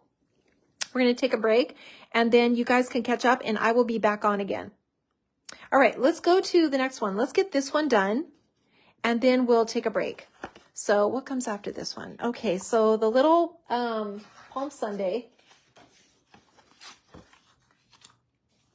And I'm just going to, you know what? I think I'm just going to tape this down because it just wants to move.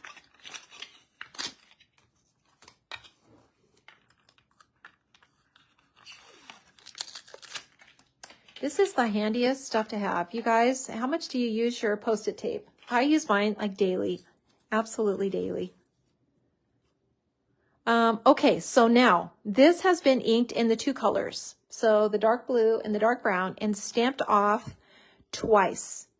Stamped off twice. And now we have it in the background. Okay, we've got all the stone wall. Now, with these lines here in the background, if you want to make those so that they are not so dark, you can ink the background. Normally we do the background like this. They're pretty light.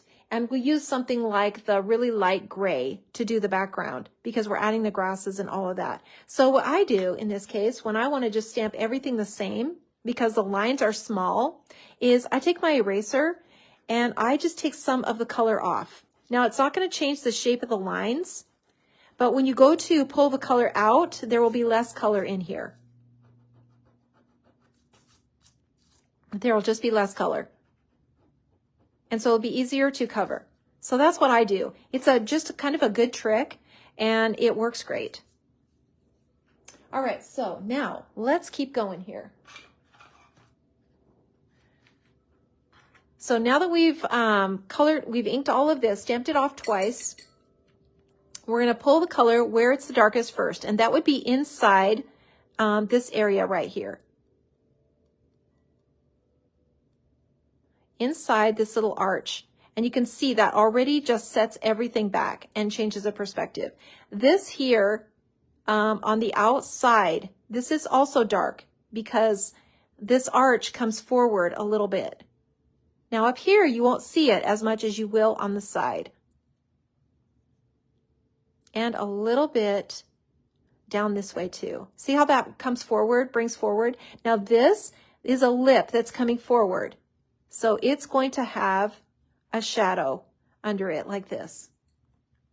And the same with this. This also is a lip coming forward.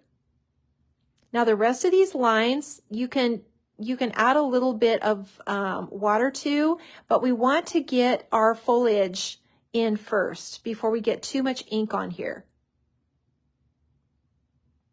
So I'm just lightly going over it, but the majority of it we're going to do once we get all of our branches and everything in. So let me just show you that illustration so that you can see. See what I mean here by getting all of our foliages and branches in before we add too much color onto the wall. And here in the background, you can see that this is pretty light back here. So when we took some of those, some of that color out of the lines, we're going to get a lot cleaner background. Okay? So let's first put in some color into the background, and we're going to do that with the number 47. We're using bright colors here, you guys, bright skies and bright colors for Easter. All right, so this up here, this is the skyline up here. And this is sort of like how we did the sky with the trees in the previous composition, because we stamped those trees over the top of the sky, so we weren't fighting with that sky in the background, because we don't want the color to blend out into that. When we've got all these branches and everything coming up, and then we're trying to add sky into the background, we don't want that brown from the branches to bleed. So we want to get this in first. And then let's just go ahead and put in this sky back here. And we've got this really bright, really pretty sky back here.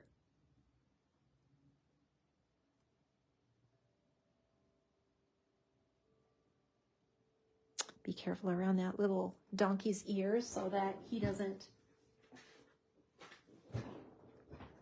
we don't cover him up.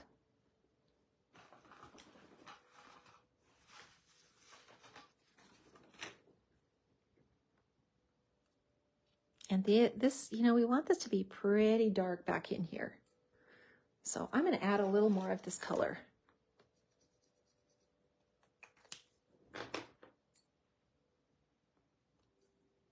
Just this really pretty blue sky. Such a pretty color.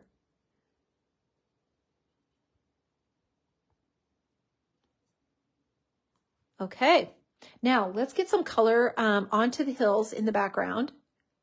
And we're going to do a little bit of this back here.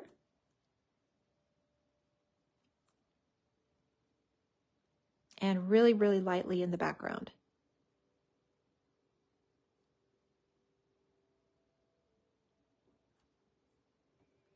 And let's add some more of this color now into the foreground.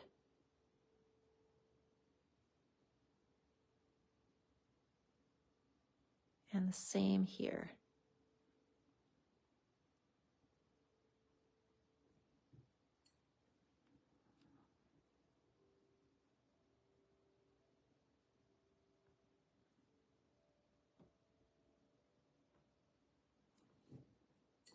Okay, now we want to do the same thing with this path that we did before, and we want to kind of mirror that light. Even though we don't have that sky in the background, we still want to do that bright, sunny, bright color in the path. And we can bring this orange in And it's light.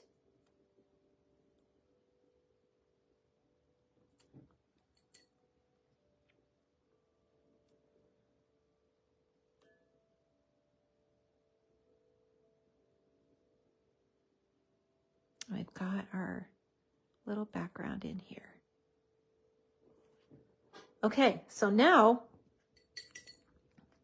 let's just continue on down here and let's just put in this area where this dark color would be.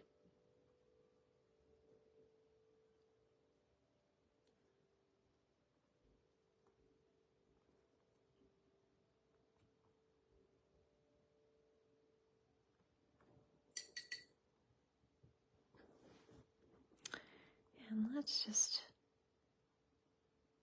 wash this out a little bit. Okay, so now let's go ahead and put in our vines and all of that, because we're gonna just kind of stamp over all of this. We'll get to our little donkey later, but let's get that those florals in. All right, so we're gonna take our large branch, this one right here, and we're gonna ink it in 2 colors. So we're gonna do the brown first, the dark brown, the 969,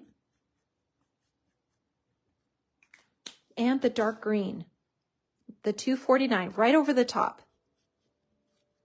And then don't stamp it off.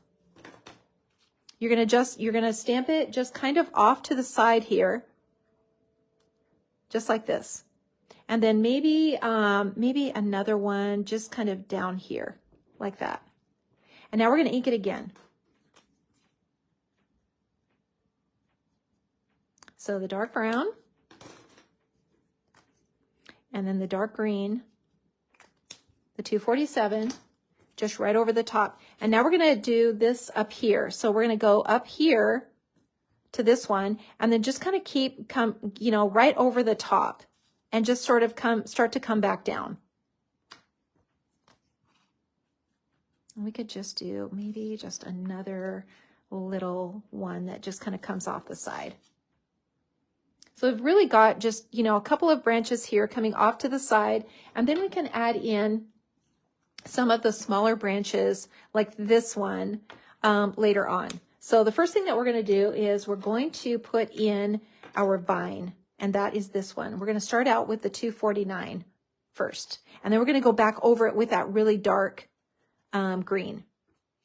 So just think of, these little leaves as a continuation of the branches. So it's just, it's just kind of continuing on at the end. And the same with this up here.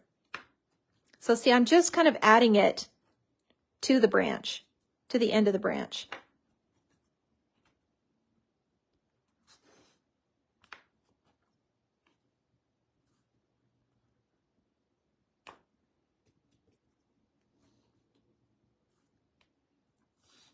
And just down off of the side.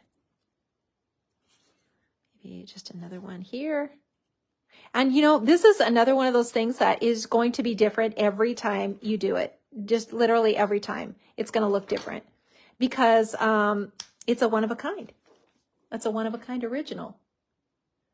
Marianne says, are you using a number 1 brush right now? No, I'm using my number 4.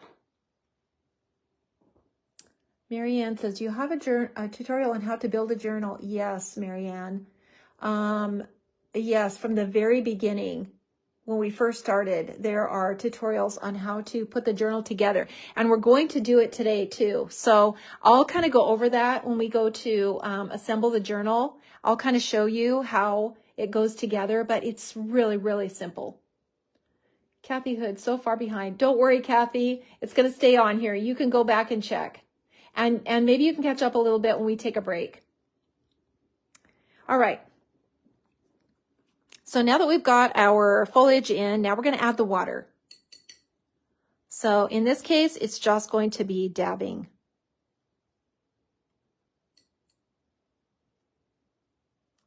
We're just dabbing and just kind of softening the lines.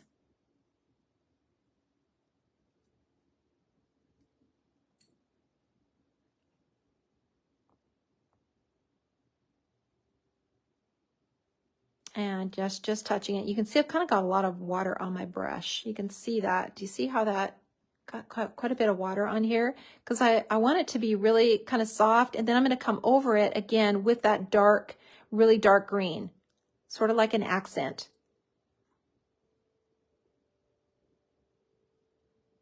And it's okay to get that branch all kind of mixed in here with this too, because we've got different colors of green, and then we've got a little bit of that brown in it.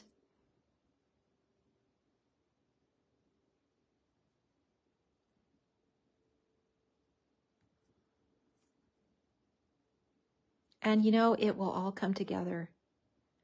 You know, this stage is all just a little, makes everyone a little anxious because it just looks like a mess. I mean, if we're honest, it does. It just looks like a mess, but just keep working at it. Don't panic when you get to this stage. It's going to all come together, I promise. Okay, so now we've got all this done. Now we're going to come over it with this dark green, the 346. And we're just going to do a little bit of an accent here and there. Just the tip. So, you know, when I've been putting these on, I'm only using this part of the stamp. Just the very tip.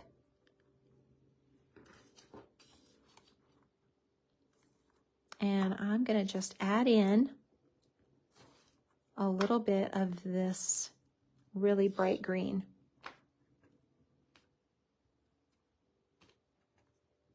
And don't forget, we're going to add the white paint on it too. We're going to be adding white paint.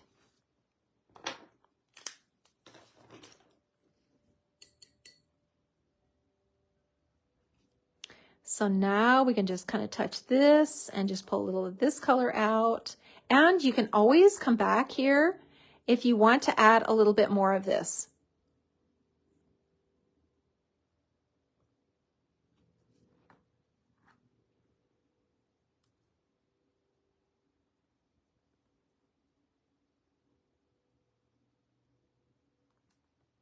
Okay. All right, so now I'm going to add a little more color to the inside of this arch. I'm going to get this pretty dark in here. And I'm adding a little blue to it. And making that, you know, making this pretty dark in here. I'm still using my number 4 brush.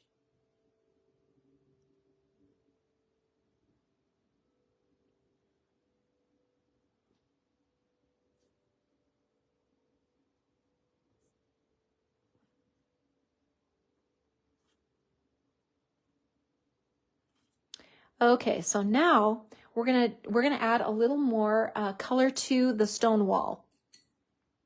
And we're just gonna do that with a brush. So we've got our 969 brown, and let's just add a little, let's just move this over here. So we've got, whoops, we've got the 565, and actually that's what we're going to do anyway. We're going to mix these two together. So the 565, and then we've got the 969. And we're just going to take a little bit of this color, just really lightly, and add it to the stone. Just a little bit here and there. Don't stress out about this. Don't stress out about this. And you don't have to add a ton to it. You know, if you're not sure about how much to add and where to add it, you don't have to add a lot.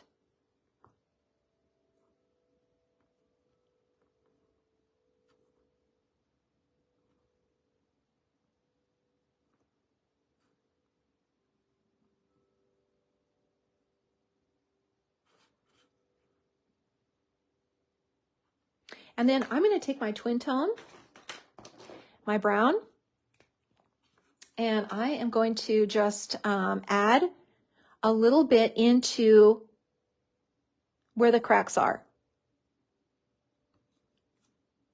You know, some of these areas that have, you know, where these little stones meet. And then we can put just a few of these lines back in, back here. And maybe we just kind of have a crack here. I mean, you don't have to do that, you know, unless you want to. But it's okay to stretch yourself too. And maybe the stone is kind of broken here a little bit.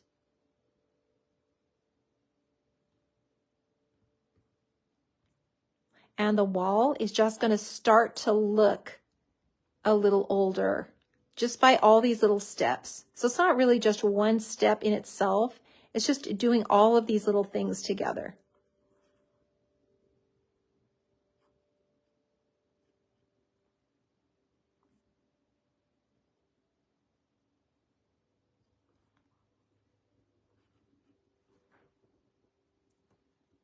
Okay, let's get on to the little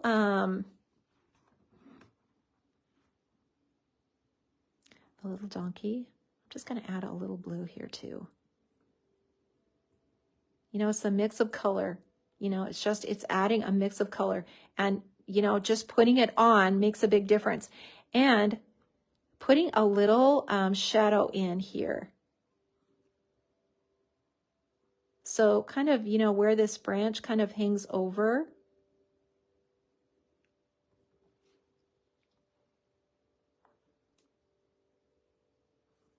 That will also make a difference.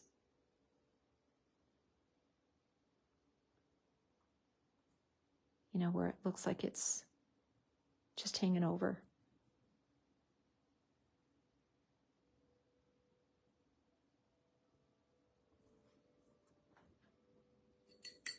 And now let's add just a few more little vines in, like this one. And we can do this with the brown. And we'll just add, you know, just a few little branches, just kind of coming out.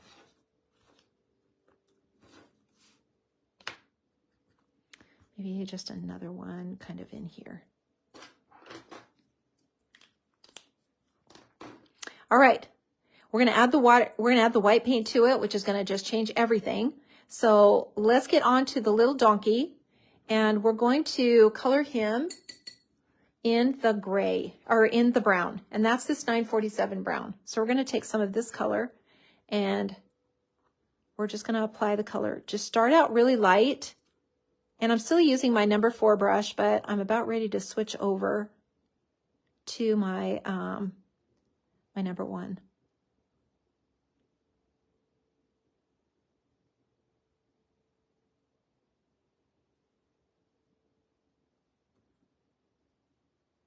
Keep away from the eyes, you know, for 2 reasons. Number 1, we don't want that to bleed. And number 2, we don't want to dull the face. So when you add too much color and you just color right over the eyes, you lose the character.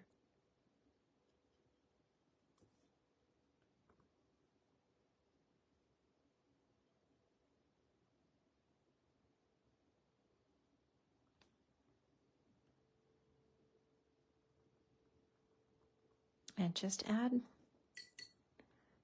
this color. I'm just using that same brown.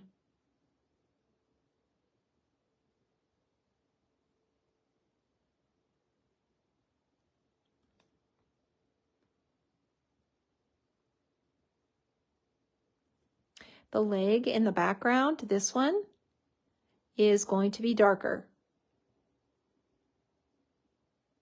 It's in the shadow. Same with this one, will just be a little darker. And then under his little belly, this is darker too.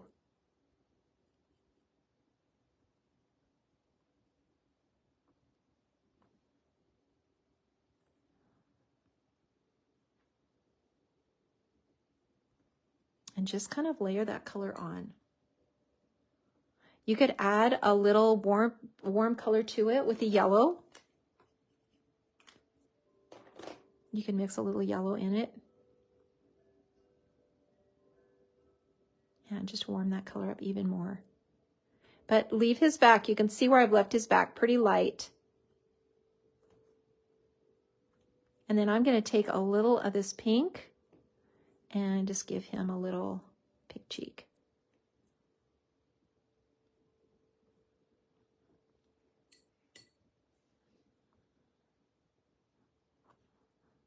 Can't forget his little tail back here. And then his hoofs. Oops.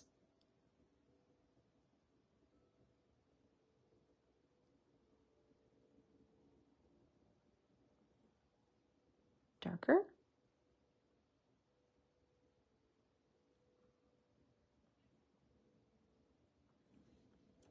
And now I am going to switch to my little brush for sure.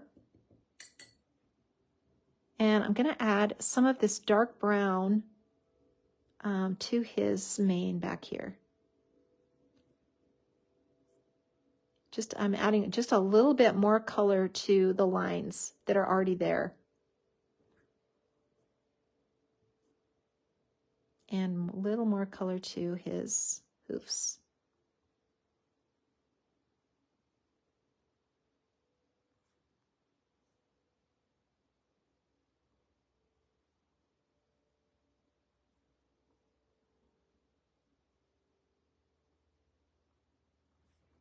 Okay, so now we want to get his eye because we've kind of lost his eye. And his little nostrils.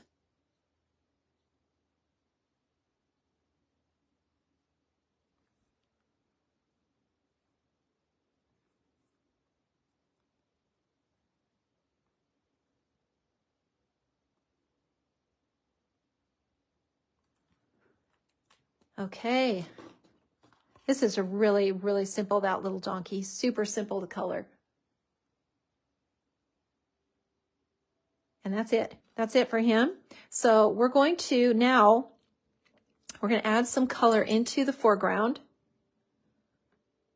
And just some green. So a little bit of this 249. And we'll just add some green in here, just like this. And then just a little shadow under him.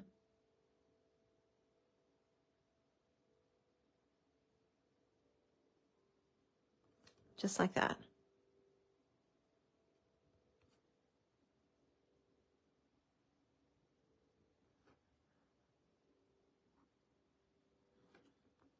And then we're going to add our little palm branches in.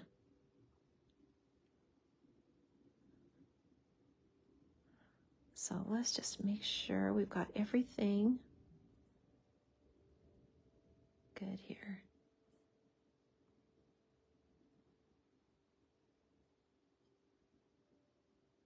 Adding just a little more color. You know, when you go back and just kind of mess with it a little bit. There's so many shadows and things going on this wall because of all this foliage.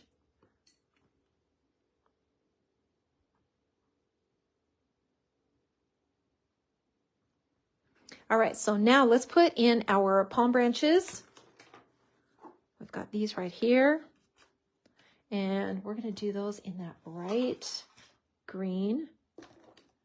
So that 346.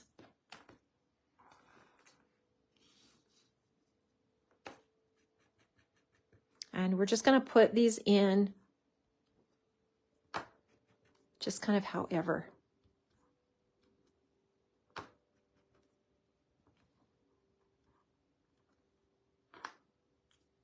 Maybe just one more here.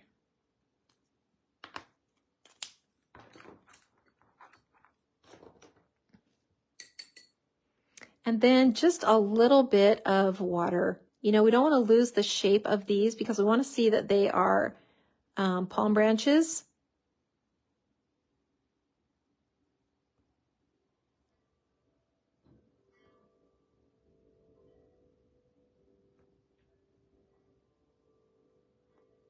So just add a little bit of color like that.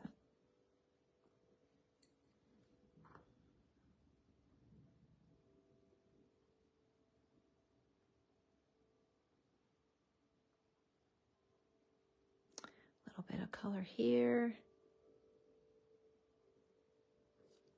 Okay, now are we ready to do our white paint?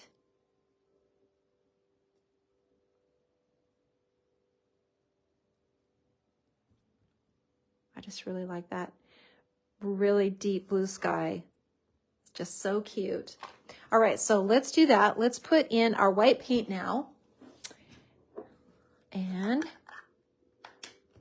I'm using my number 4 brush.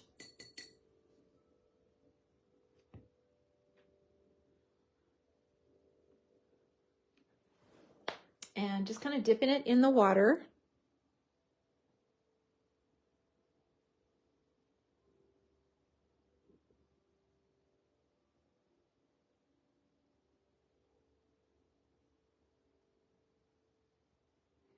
And we're just going to make some white flowers in here, just different shapes.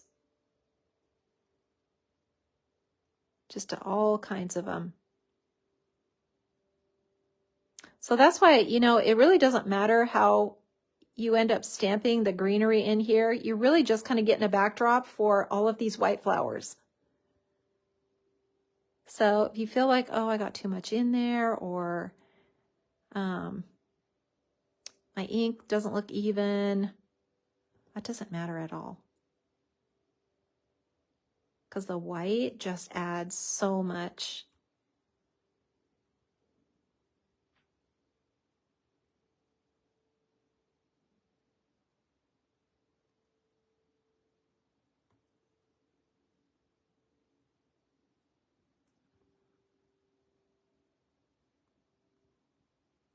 All different shapes. You're just kind of making all these little blotches.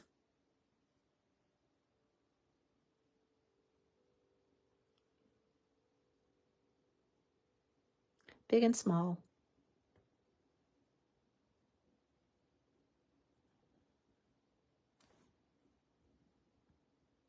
And then we want to let that dry because we're going to add some really cute centers to it. So cute. I just love this part. I love when we add the white paint to anything. It just, you know, a project doesn't feel completed now to me until it has the white paint on it, you guys. I just got to have it. And then, you know, it's hard for me to know when to quit. That is definitely the case. And we don't need any white on anything else. A little bit back here.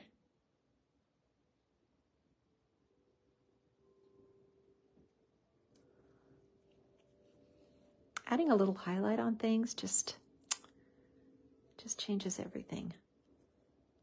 All right, so now I'm going to clean my brush off.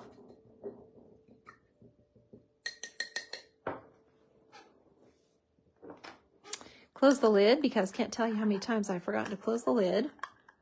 But now, you know, it's so easy to reactivate your white paint. Just add a little water to it and that's it. Okay, so is this getting dry?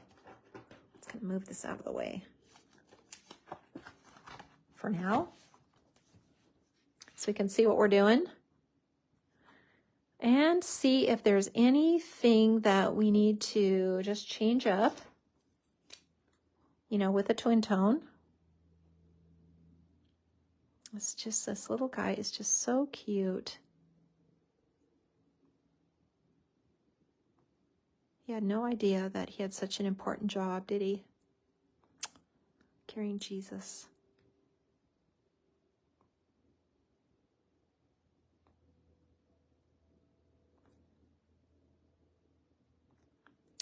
Okay, I think looks pretty dry to me. How are you guys doing? Froze. Oh, shoot. What branches did you use first? Okay, Brenda. The first branch I used was the long one, this long one from the branches set. And then I just came in a little bit at the very end, just a few times with this one.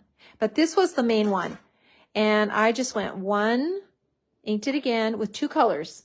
So the dark green and the brown. So the brown first, the 969, and then right over the top, the 249, right over the top, and then stamped it. And then stamped it again. And then just right kind of down over the top like this. And then it's just a matter of adding the vines to it. Whatever vines, you know, just the tip, and you're just going to kind of extend the branches. Okay, so now let's take some bright color, and you could use an orange center. You could use a pink center. I picked this violet color, the 685. And we can just add this to the centers of these little flowers.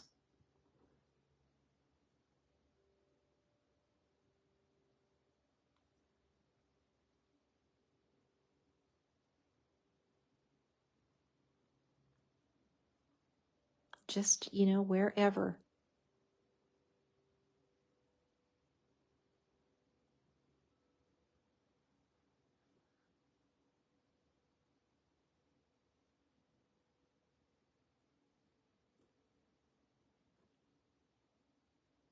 And I'm using my tiny brush and just dipping it in the water. And you could start out, you know, with less white and just kind of see how many florals you have. And maybe you just want to add a few more. You know, every time I go back in and look at these, I see things that I want to change up. So I don't know if you can be 100% satisfied with anything that you do. I can't. I see things all the time that I just want to change, just tweak a few little things.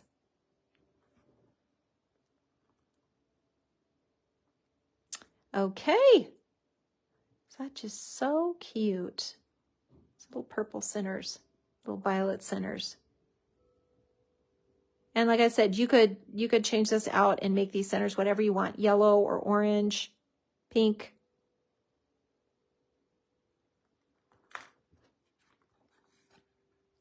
And there we go, you guys. We are doing great. Just made a second pot of coffee. I cooked up the coffee catheter. Oh gosh. Okay, Ruth Ann, the colors of the flowers are the 685.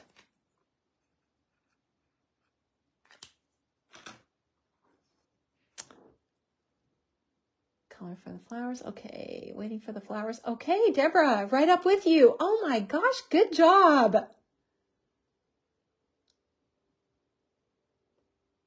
I'm a little scared of doing the donkey. Janet, you be brave. Be brave. You can do it. The donkey literally is the easiest part.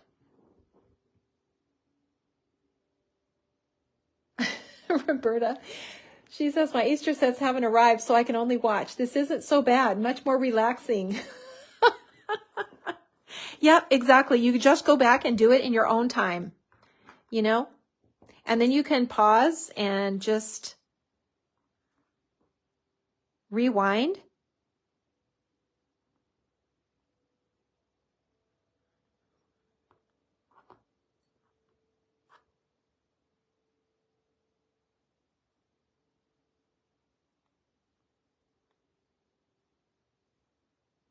Okay, you guys, it is 10:20. We are going to take a little break. Let's take a 20-minute break. So it's 10:20. I'll come back at 10:40. Whoops. Switch this back around. Okay, let's take a 20. How are you guys doing? Everybody keeping up okay? Love it. Turned out great. Even the donkey. Okay, Janet. Way to be brave. Diane. Husband just bought me a refill of coffee. IV was getting low. I know. I need to heat up my coffee cup and clean my water because I have my white mixed in with my plain water. So I need to clean my water. And then, you know, all that coffee is coming through. So you guys catch up a little bit, 20 minutes. It's 10:20 right now. We'll be back at 10:40. And we have got 3 projects down, you guys. I mean, are we halfway? We've got probably the hardest ones. We've got, we just have the empty tomb, the cross. You know what? We don't have that many left, you guys. We're on it. We're doing great. Great practice, super tips. Good. I'm going to sign out and then I will sign back in at 10:40. Love the pack. Yes, love that. You can chat. Yeah. Okay. All right, you guys, I'm going to finish up and I will be back at 10:40.